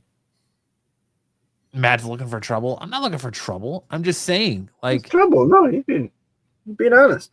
there's to be so honest. many people just like gooning over Mark Spears right now, and that his books are commanding a high price. Like, you can't go around anywhere. I mean, Zaggy says, I got 8 blind bags. I bought 3. I bought 3. Not about any yet. That's it. I pre-ordered 3 of them, but I've heard people say I'm doing 300. I'm doing this. I do that. Like, 300. yeah, it's insanity. At $6 a pop. Even if you got a discount. Matt is right. Zaggy said, I know one guy got 200 blind bags. Was it Bruce? Bruce? Just get those blind bags. Dungeon Crawler says 80 covers, but the Kickstarter ain't done. I got 20. It's insane, man. And you're going to get some of these insane variants, and they're going to go for insane amounts of money. Bruce got like 120, I think, probably.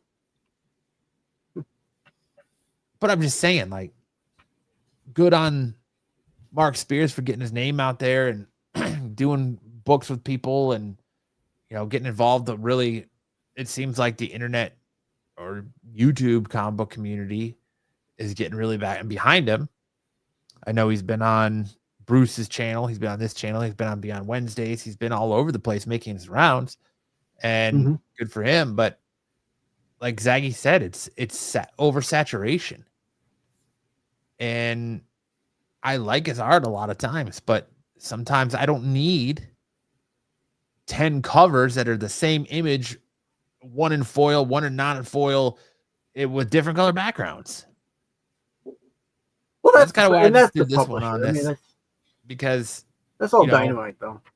yeah, but I don't need That's their Cameron MO, Diaz, Harley Quinn. which I don't get now because aren't they limited on what they can do for variants with Penguin? I got a huge discount, so I don't know. that I'm not sure. I know that the discounts on the book, I think if you bought them for like, I can't remember what Bruce talks about in his video. Like, if you bought them direct, like, yeah, it was. I think they're like $3.99 a piece, $4 a piece, something like that. There was one retail, and I don't remember the name of this retailer, but it doesn't matter. They were offering, if you bought like 1,000 of these Mark Spears blind bags, you get like a slab of some kind. Or if you bought 2,000, you get like a Spider-Man 198, whatever. Or if you bought 3,000, you get a 129 and like a 75 or something like whatever it might have been. 100% Cosmic. 100%. And I'm not taking anything away from him or his fans. His book, Monsters from Keen Spot, is a monster itself. And it's really putting Keen Spot on the map. But the oversaturation comes in when he's doing DC covers now, like every week.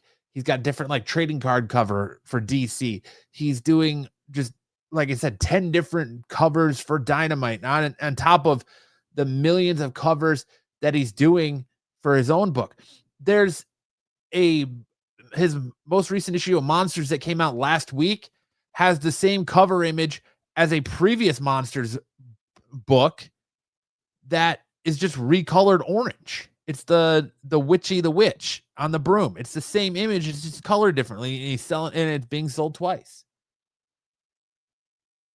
Like, I like seeing his art. I like seeing what he's doing in his original stuff, but he is getting oversaturated. Like Zaggy said, in my opinion, like at some point he's going to burn himself out. Like his fans are behind him. That's awesome, man. Like I said, get your paper till you can't get it anymore. But 2025 has been a great year for Mark Spears. How much more can he go before he burns himself out? Dude, he's got to spend like he must be like the dude from One Piece and only sleep 3 hours a day, because he's not only doing internals and for his own book, but you're doing all these variant covers. It's got to get tiring, man. But Dungeon says, I get 50% off everything, so I order more than I would. Cool. I think he had a lot of those covers done for years. I'm sure he did.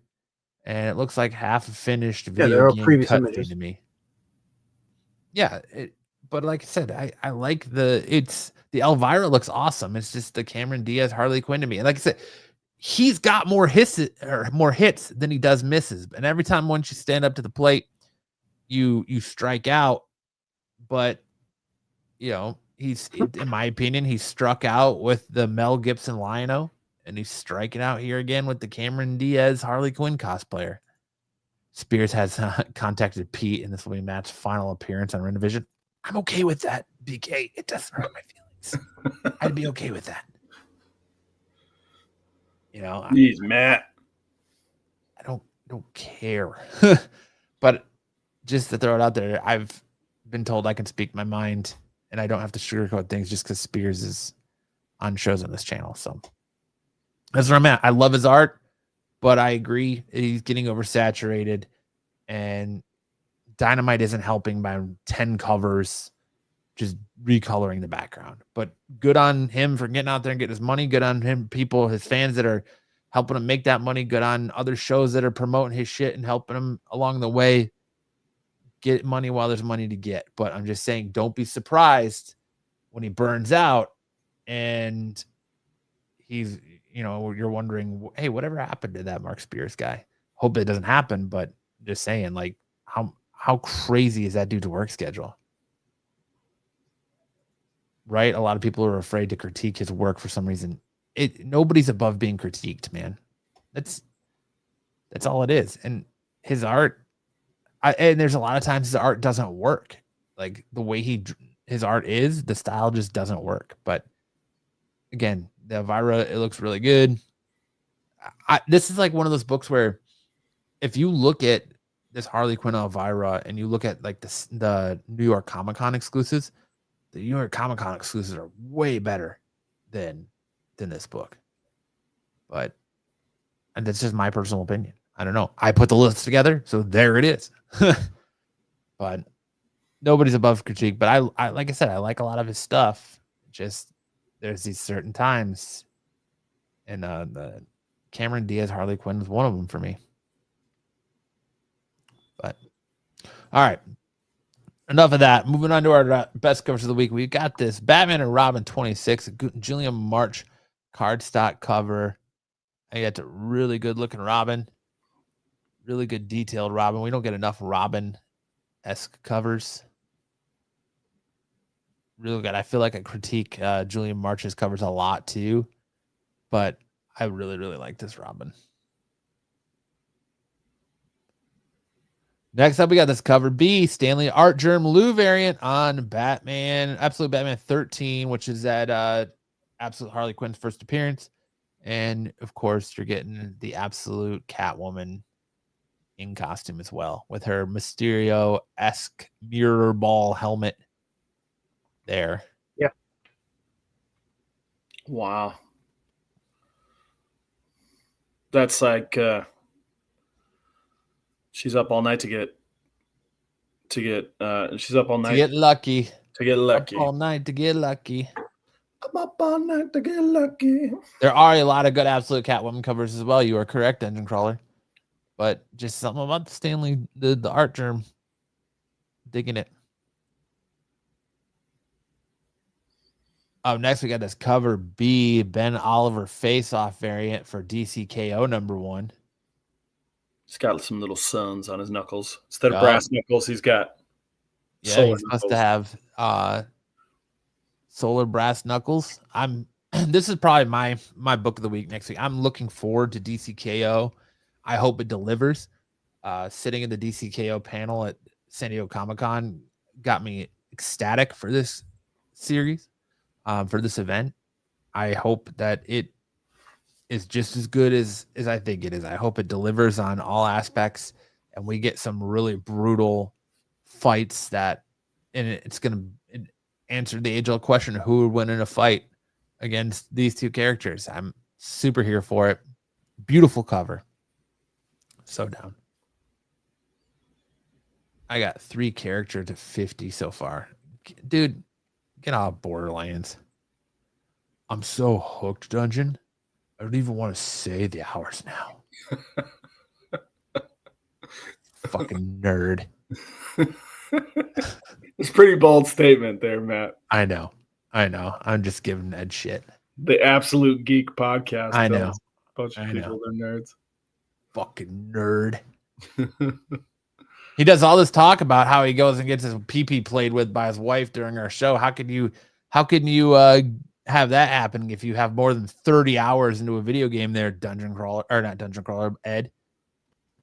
So you don't even want to tell us. You don't even want to tell us your hours, because then that means you're a liar, and we know you're not getting your pee-pee touched as much as you like to try and tell Sam you are.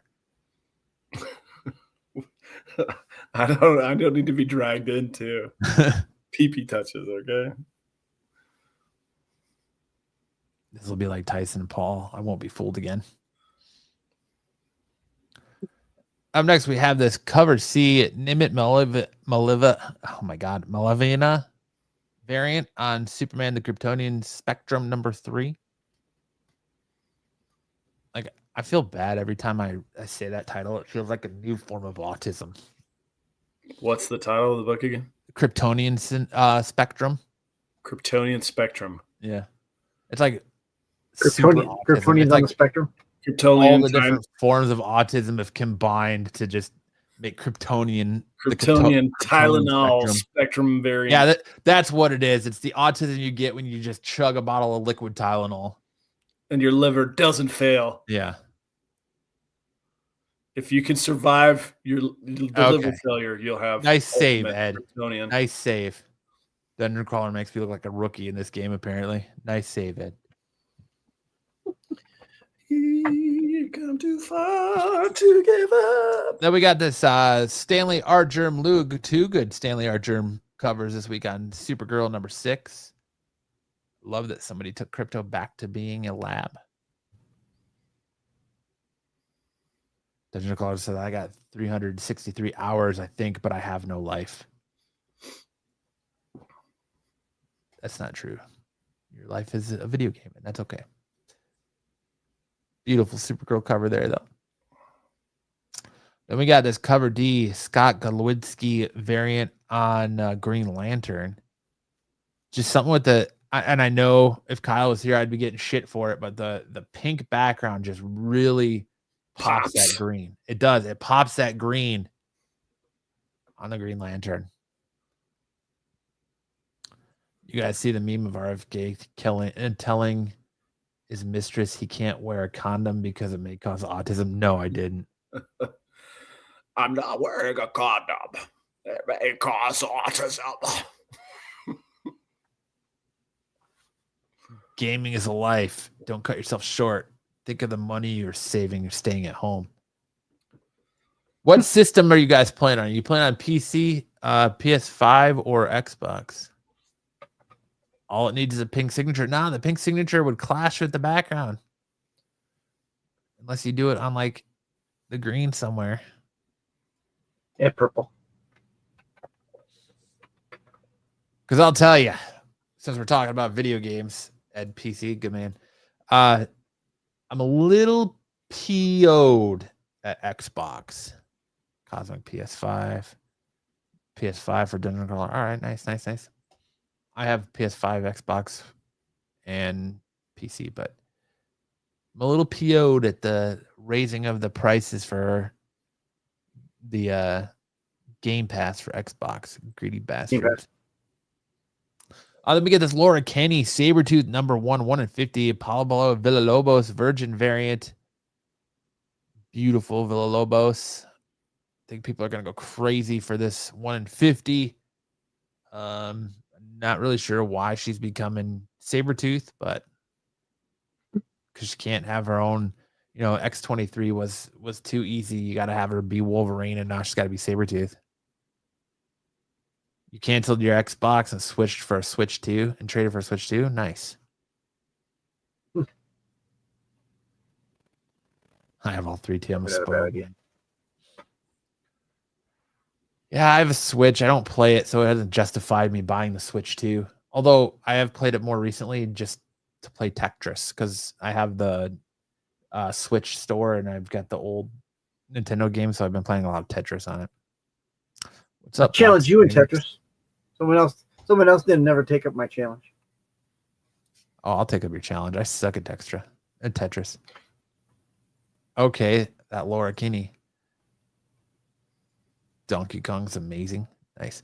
But yeah, I love the Villalobos Sabretooth there. Then I feel like Marvel's telling us something as we're getting a binary number 1 this week. We got this 1 in 50 Yvonne Talavera Virgin variant for binary number 1. Kind of looks like binary with the Phoenix Force. Really nice cover there. Mm-hmm. Like I said, lots of good covers. Your wallet's going to be screaming. So good. Here, sorry, Ed, I'll take the comments off. I can't see the comics. The chats are rolling it over. The show really gives off douche pills.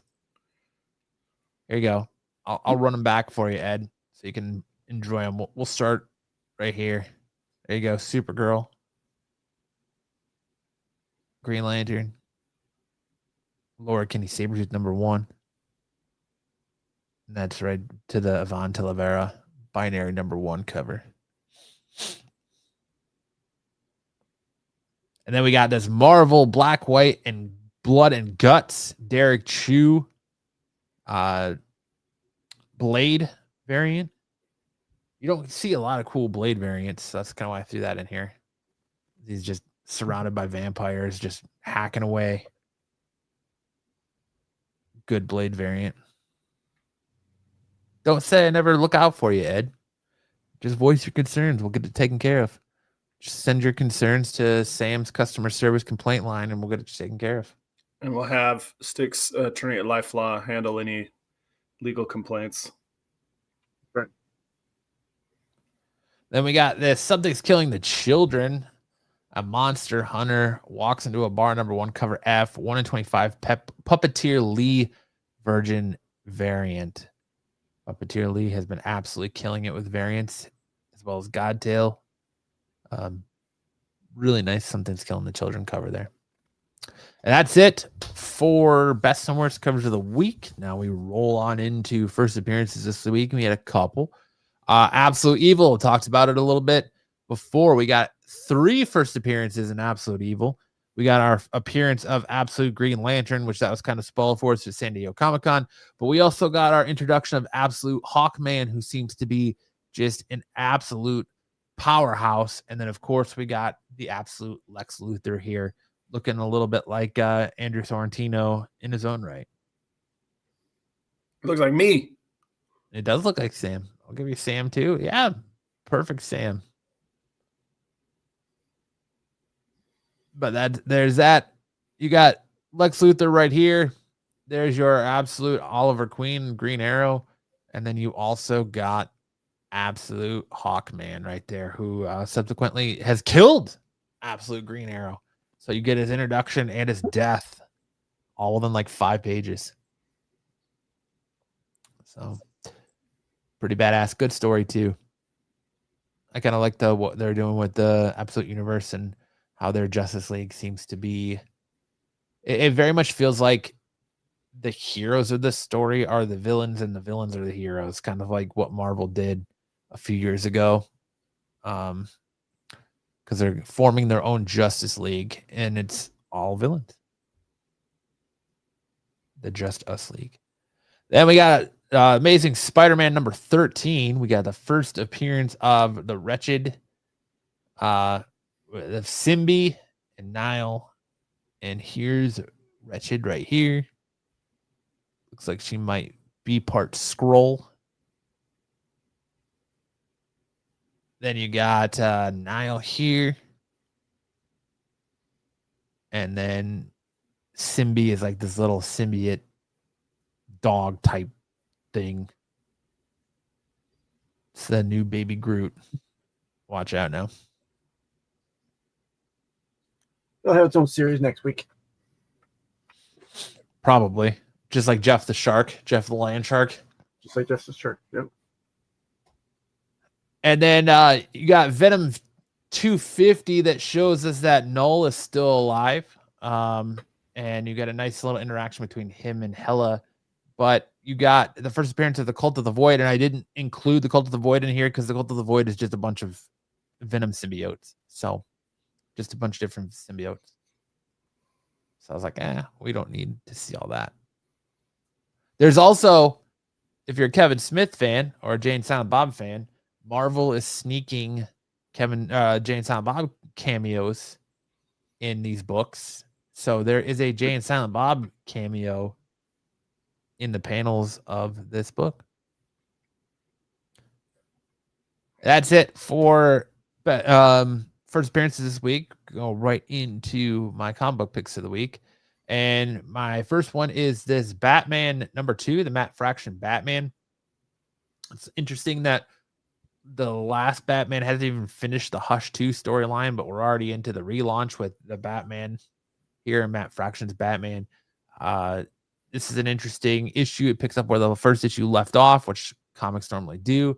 You see Robin, Tim Drake Robin confronting some thugs as he's learning to drive, parts where he's learning to drive the Batmobile as well. You get a little bit of father-son moments there, even though Damian's there, mentor-mentee. You see Robin get shot. You see how corrupt the Gotham PD is under the new DA. You get to see Batman get his shit worked. It's a really good read. Matt has never seen a $100 bill in his life. How can he afford these books, Marco?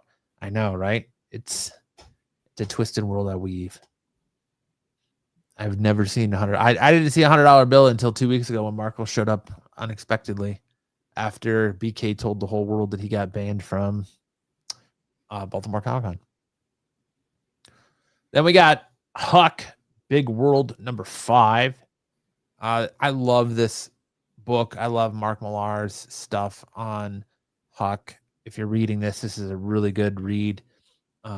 Basically, Huck is a superhero who has the ability to sense other heroes, and he's got this innate want to help people. So he helps people track other people and other heroes.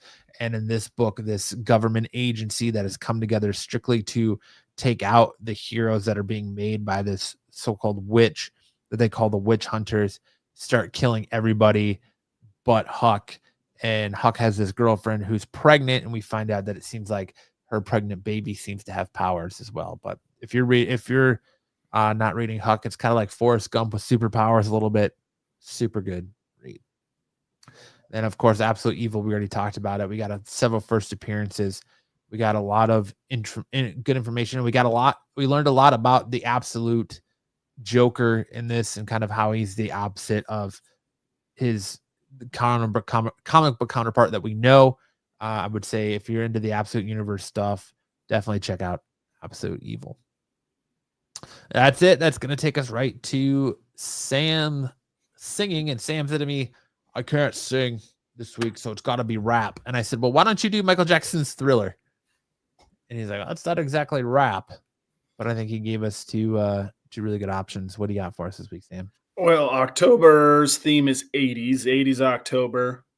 I lost my voice this week, and it's just barely starting to come back, as you guys have been able to tell. So I'm going to keep it spoken word and not do the highs and the lows. So that way we at least have a chance of Ed sticking around for this one. So we're going to do Run DMC, It's Tricky. And then we're going to do Young MC, Bust a Move.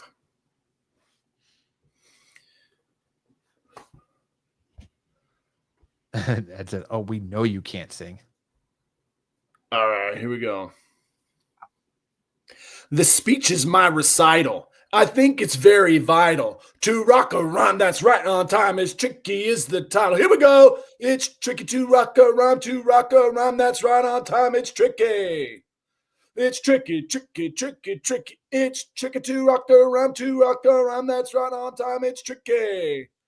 Tricky. I met this little girlie. Her hair was kind of curly. Went to her house to bust her out. I had to leave real early. These girls are all real sleazy. All they just say is please me or spend some time to rock a rhyme. I said it's not that easy. It's tricky to rock a rhyme that's right on time. It's tricky. It's tricky, tricky, tricky, tricky. It's tricky to rock a rhyme that's right on time. It's tricky. It's tricky, tricky, tricky, tricky. In New York, the people talk and try to make us rhyme. They're really hot, but we just walk because we don't have no time. And in the city, it's a pity because we just can't hide. Tinted windows don't mean nothing. They know who's inside. Can you scroll down? No, we're going to the next verse. Keep going. We'll just go to the next verse, verse 3.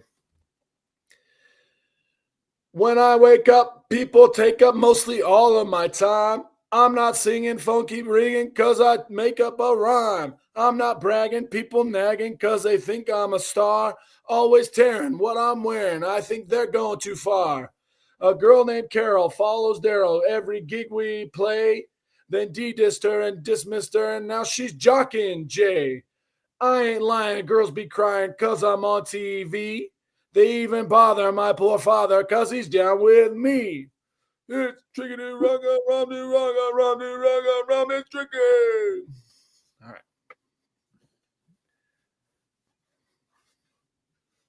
All right, now here we got Bust the Move. Bust it. This here's a jam for all the fellas trying to do what the ladies tell us. Get shot down because you're overzealous. Play hard to get, females get jealous. Okay, smarty, go to a party. Girls are scantily clad and show a body. A chick walks by, you wish you could sex her, but you're standing on a wall like you was Poindexter. Next day's function, high-class luncheon. Food is served and you're stone cold munching. Music comes on, people start to dance, but then you ate so much you nearly split your pants. A girl starts walking, guys start gawking, sits down next to you and starts talking. Says she wants to dance because she likes to groove. Come on, fatso, just bust the move.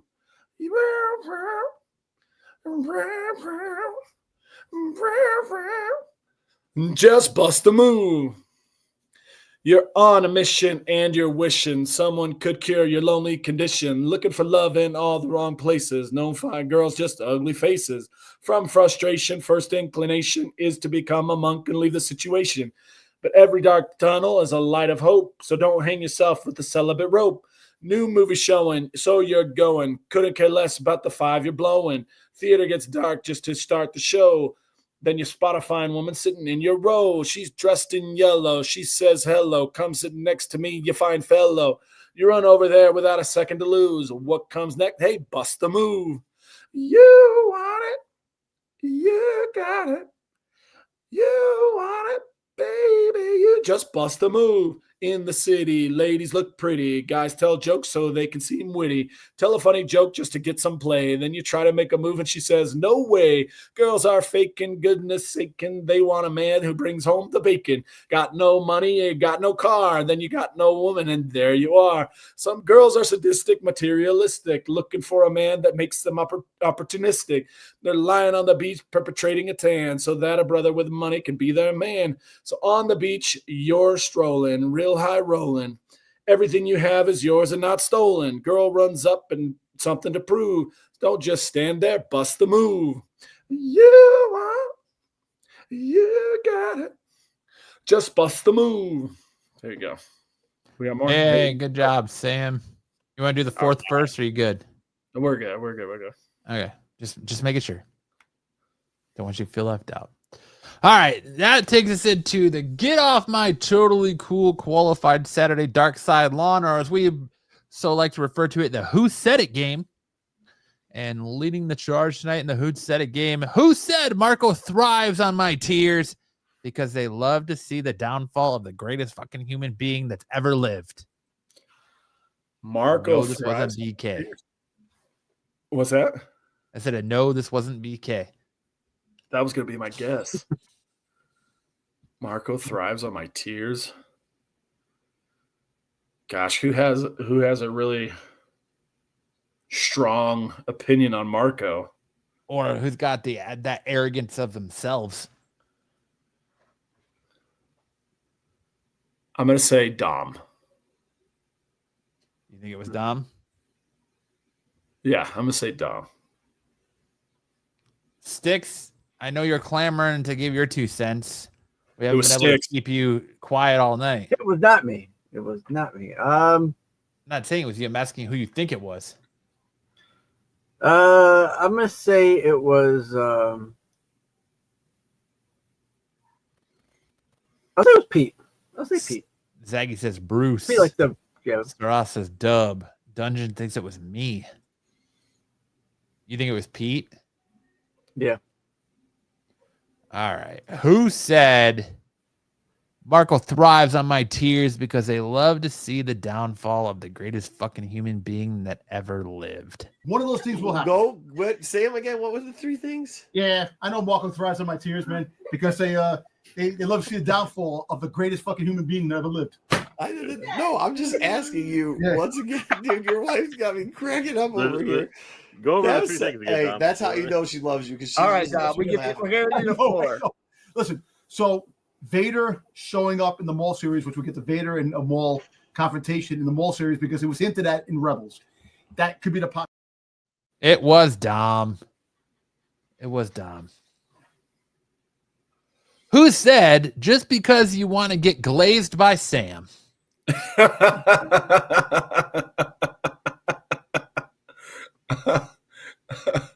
Had to be on this show then, right? I'm not on any of the other shows. Are we sure you're the Sam? Vinny, how much did he pay you for that comment? Vinny the Rod. Vinny the Pickle. Who said just because you want to get glazed by Sam? Gosh, it has to Ross be. says Marco. Who even says glazed? Who says glazed and in what context? I'm gonna say Benjamin says Marco. You said it could was you. have been Marco. He came in like a wrecking ball a couple weeks ago. Yeah, let's say Marco. I'll say Bruce. Marco. I'll say Bruce. BK says Marco. Sticks is gonna go with Bruce. All right. Who said just because you want to get glazed by Sam? Hey, don't blame him. Blame Filoni. Filoni's the one with all the fucking shit. I don't believe Nobody's blaming. Hey, nobody. Just because you want to get glazed by Sam doesn't mean anybody's blaming him for it. I'm saying it's a good move. He's keeping his name in there by just making shit up. He should do that because good for him. How do you Who know he's making cares? shit up, man? This isn't Come on. because you Dom. It was Marco. Not talking about the resident Sam, but talking Oh, about there's another Sam out there. I threw that in there as a just a, you know, That was a red herring. it was. Who said I'm glad that Pete will finally have comic books that fit his tiny hands? Oh man. Who said I'm glad Pete will finally have comic books that's tiny enough for his hands? Oh my gosh. BK said, look at this blouse wearing blowhard.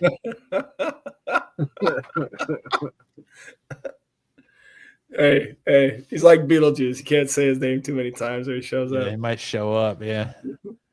It looks like he's he looks like he's ready to sell you a Rolex that fell off the back of a truck. No, I got a good deal on it. I got a good deal. Sarah said Pete in his leprechaun hands. I'm gonna say this is a little bit spicy. I'm gonna say Jedi. Jedi, huh? A little bit spicy for Jedi, but I think it was him. I'll go with Joe. Joe? Who said, I'm glad Pete will finally have comic books that fit, that's tiny enough for his hands. BK says Marco. BK has said Marco 3 times in a row. I know. Bruce has to be about the MOTU comics. Master of the Universe. Okay. Oh, yeah. Oh, has to be about the Master of the Universe. Got it. Sorry. Reading it on the tiny little chat screen because I'm not looking at it. All right. Who said I'm glad Pete will finally have comic books that's tiny enough for his hands? Design costume. Marco left, but I would have asked him, but I don't. Yeah. So, but this Daredevil, this Black Widow, and Silver Surfer, I think Pete will be excited about the Silver Surfer. I like that old school Black Widow look. Well, you know, I'm glad that Pete will finally have comic books that's tiny enough for his hands. So that's a good thing for Pete. Oh, I know he does. He did like those tiny comics from He really Mad Egg. does Yeah, like those he was a tiny fan. books. It was Bruce. It was Brucifer. Who said I'd rather hold my own shit in my hand than have to watch that movie again? What? Sticks says that. Sticks should know this one. It was Sticks. If it was me, I think I would know it.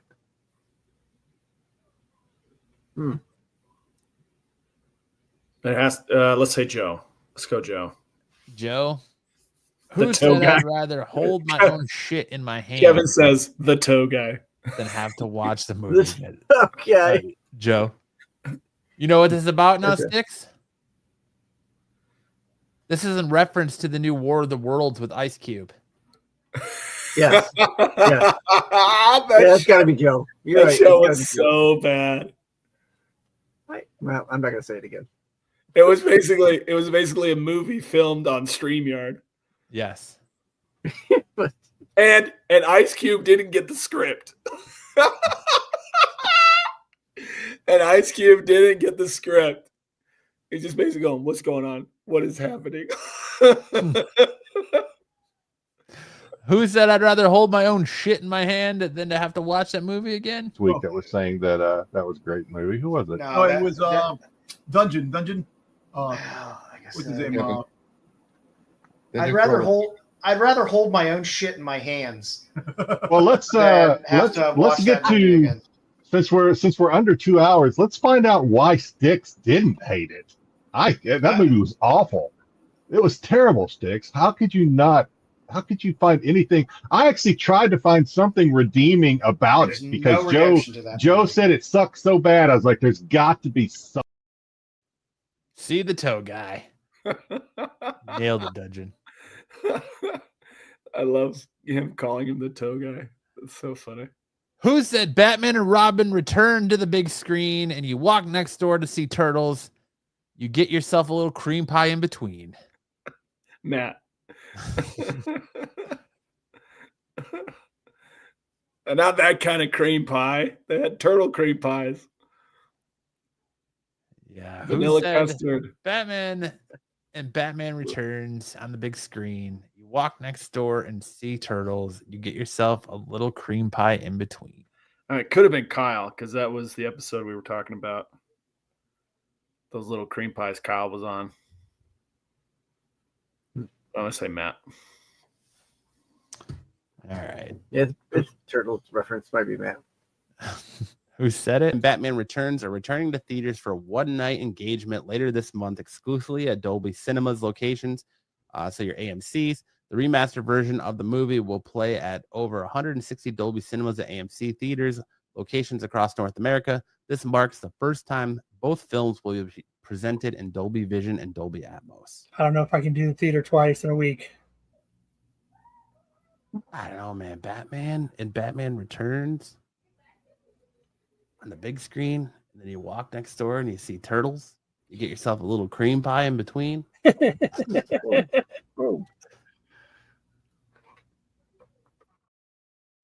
It was me. Yeah.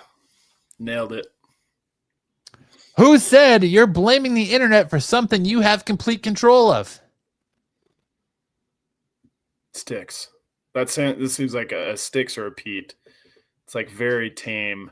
These are very tame things to say. Thinking it might be me. I'm gonna say. Sounds like something I. Sounds like something. The problem is, Sticks only says about that many words in the show, so it's like, Right? Is he gonna put all those together before his internet crashes? I don't know. Yeah, it's Sticks. It's Sticks has 100% built a Sticks. YouTube career in quiet contemplation. Come on the show and watch Sticks think about things. Come watch Sticks contemplate life as it happens. Come watch Sticks as he chaperones our stream. Hey, settle down. Settle down, you two. Sticks is just here to make sure it doesn't get out of hand. Sticks' Saturday night is so boring, he has nothing better to do than just be on an internet show and not say a word.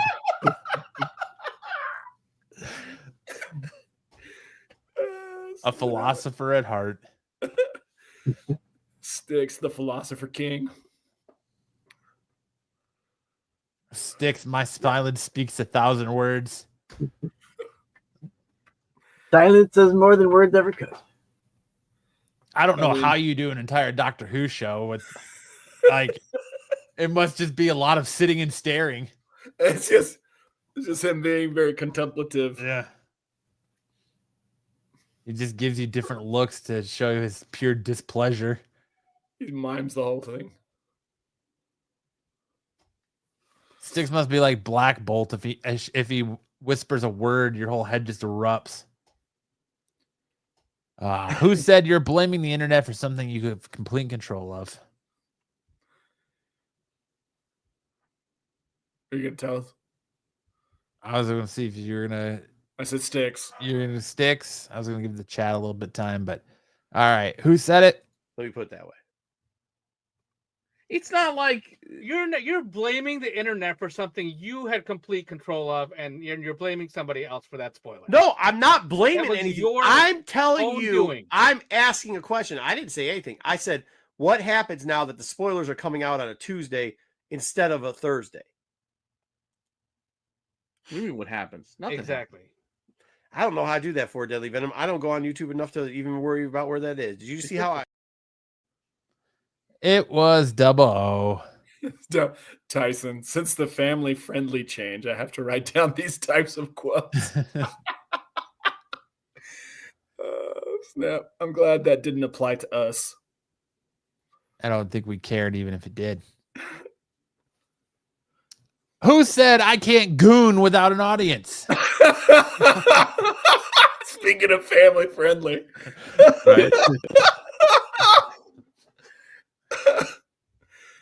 Oh my God, the timing couldn't be better. Sticks. Whoa.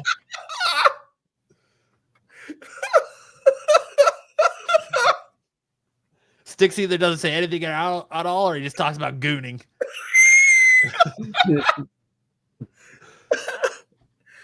Saturday night, time for that circle goon to go on.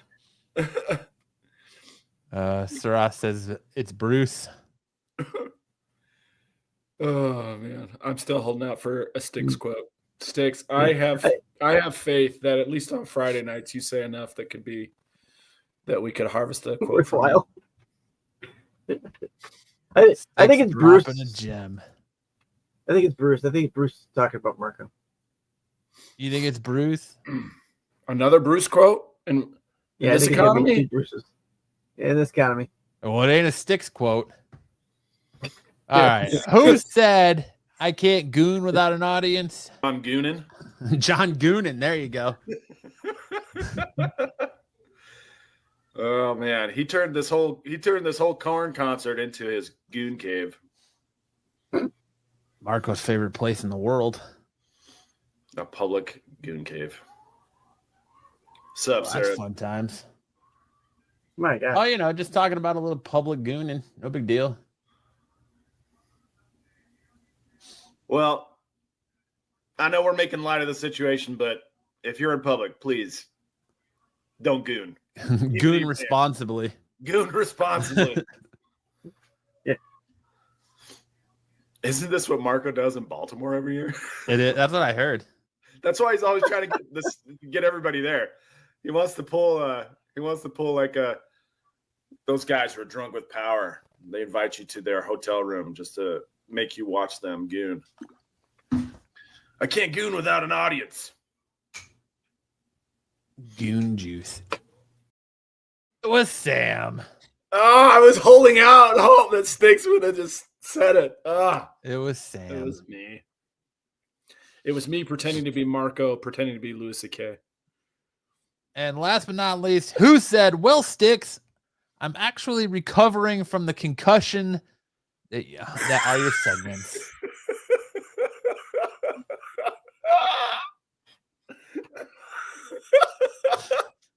Has to be Jedi. It's Jedi. It's definitely Jedi. He's a poet. Oh my gosh. Yes. Yeah. Quoteception. Who said, well, Sticks, I'm actually recovering from the concussion that are your segments. He's been working hard. He's been Actually, working hard. blessing. Yeah. Wow. Okay. We lose. Well, Sticks, I'm actually recovering from the concussions that are your segments. So, All right. So I guess we were timely this week because there was an announcement this week that I like the all the feedback Sticks has. Is, all right. It's like Sticks has got to hit that quota of just enough.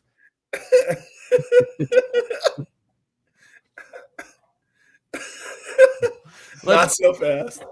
Sticks' whole goal of this channel is to let's see how much effort I can put in, how little effort I can put in before they're just don't have. He's like they're gonna have to pay me more if they want to increase my word count. I chaperone proms for a living. I don't need this bullshit. I'll talk more when you start paying me. Yep. But that's that was Jedi. All right, now it's time for the final segment of our show.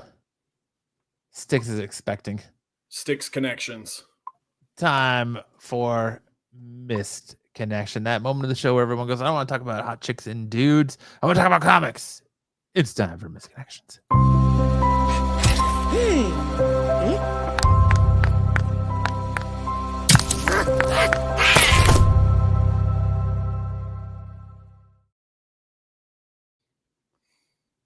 All right, Sam, lead us off.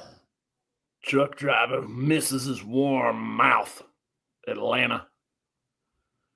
Oh, okay. Chocolate. I'm just gonna stick with the accent I'm going with.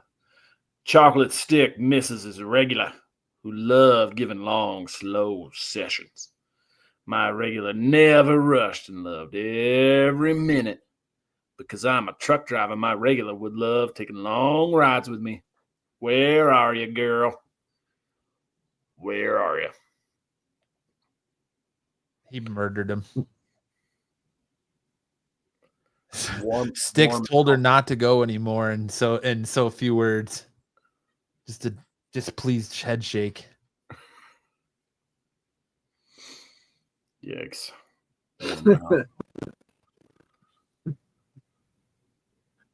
I'm not mad. I'm just disappointed in you. All right, Sticks. Here's your quote. Whitezilla, Utica. Any female that wants to watch a huge one get worked on, hit me up.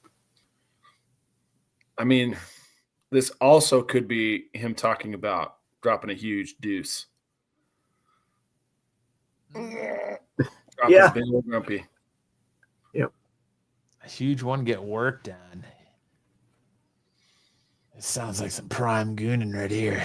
Sounds like Taylor Swift and Travis Kelce. It does. Woodzilla.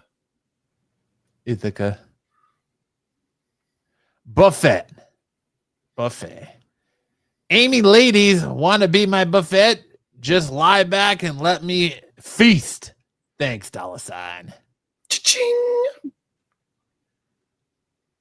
He wants them big girls, sweaty the better, built-in gravy.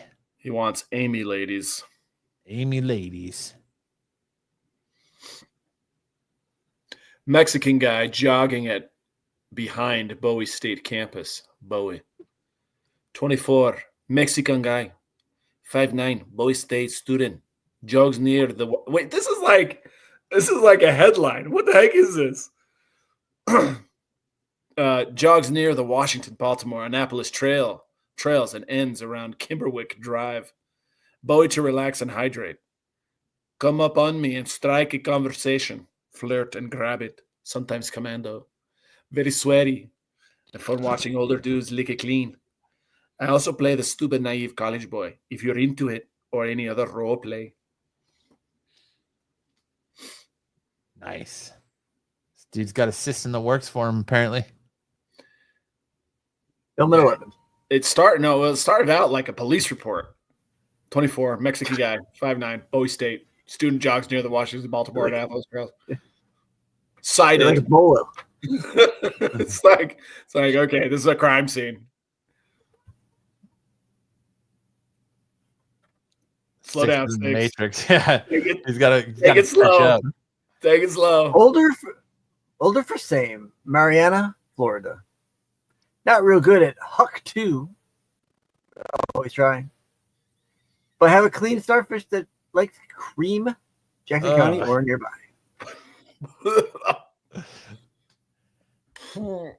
Huck 2. Huck 2. I love that clean starfish. All right. That's it. That is the Fanelia. The Fanelia? Fanelia moment. The finale? That's it. That's our show. Hope you guys had a great time. Thank you all for hanging out. Little programming announcement. There will be no SNS next week. Styx is chaperoning a prom. And Sam is he's got a prior engagement of a football game, college proportions. So we will not have an SNS next week.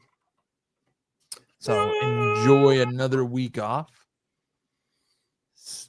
In between break, maybe go watch some Doctor Who on Styx's channel. You know, yeah. Extra Doctor Who, see if he actually talks. Yeah, this week we're watching Fires of Pompeii, David Tennant episode. Slow down, Styx. You're giving the people too much. You got to make them work for it. But if you want, I'm sure Pete will have another show in our place, like the fill-in show or something. Instead, you can air World of the Worlds. There you go. You can watch Ice Cube's War of the Worlds on Amazon Prime Video. But with that being said, make sure to check out all the great content on the channel. You can check out the Star Wars show tomorrow night. You can check out all P Shorts throughout the week. Make sure to tune into TAC on Wednesday. Make sure to check out Styx's channel Tuesday nights for all that Doctor Who content. You can come over to my channel Thursday nights and watch Styx, Dom, and I talk about pro wrestling. You can come back here Friday, catch the CBSI Hot 10 list, which leads you right into the boys over at the Qualified for some more Stixy Games goodness. And that's apparently handing out concussions like it's the NFL. You might need a Guardian cap watching the Qualified when Styx has got a game going. And that'll handing out concussions like Camp Scattaboo. That's right.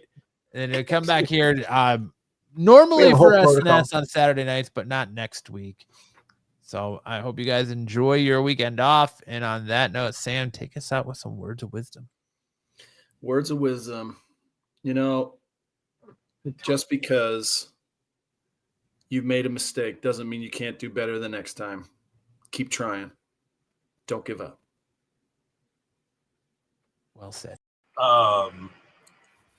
Either you've got me confused with somebody else, or this is a joke.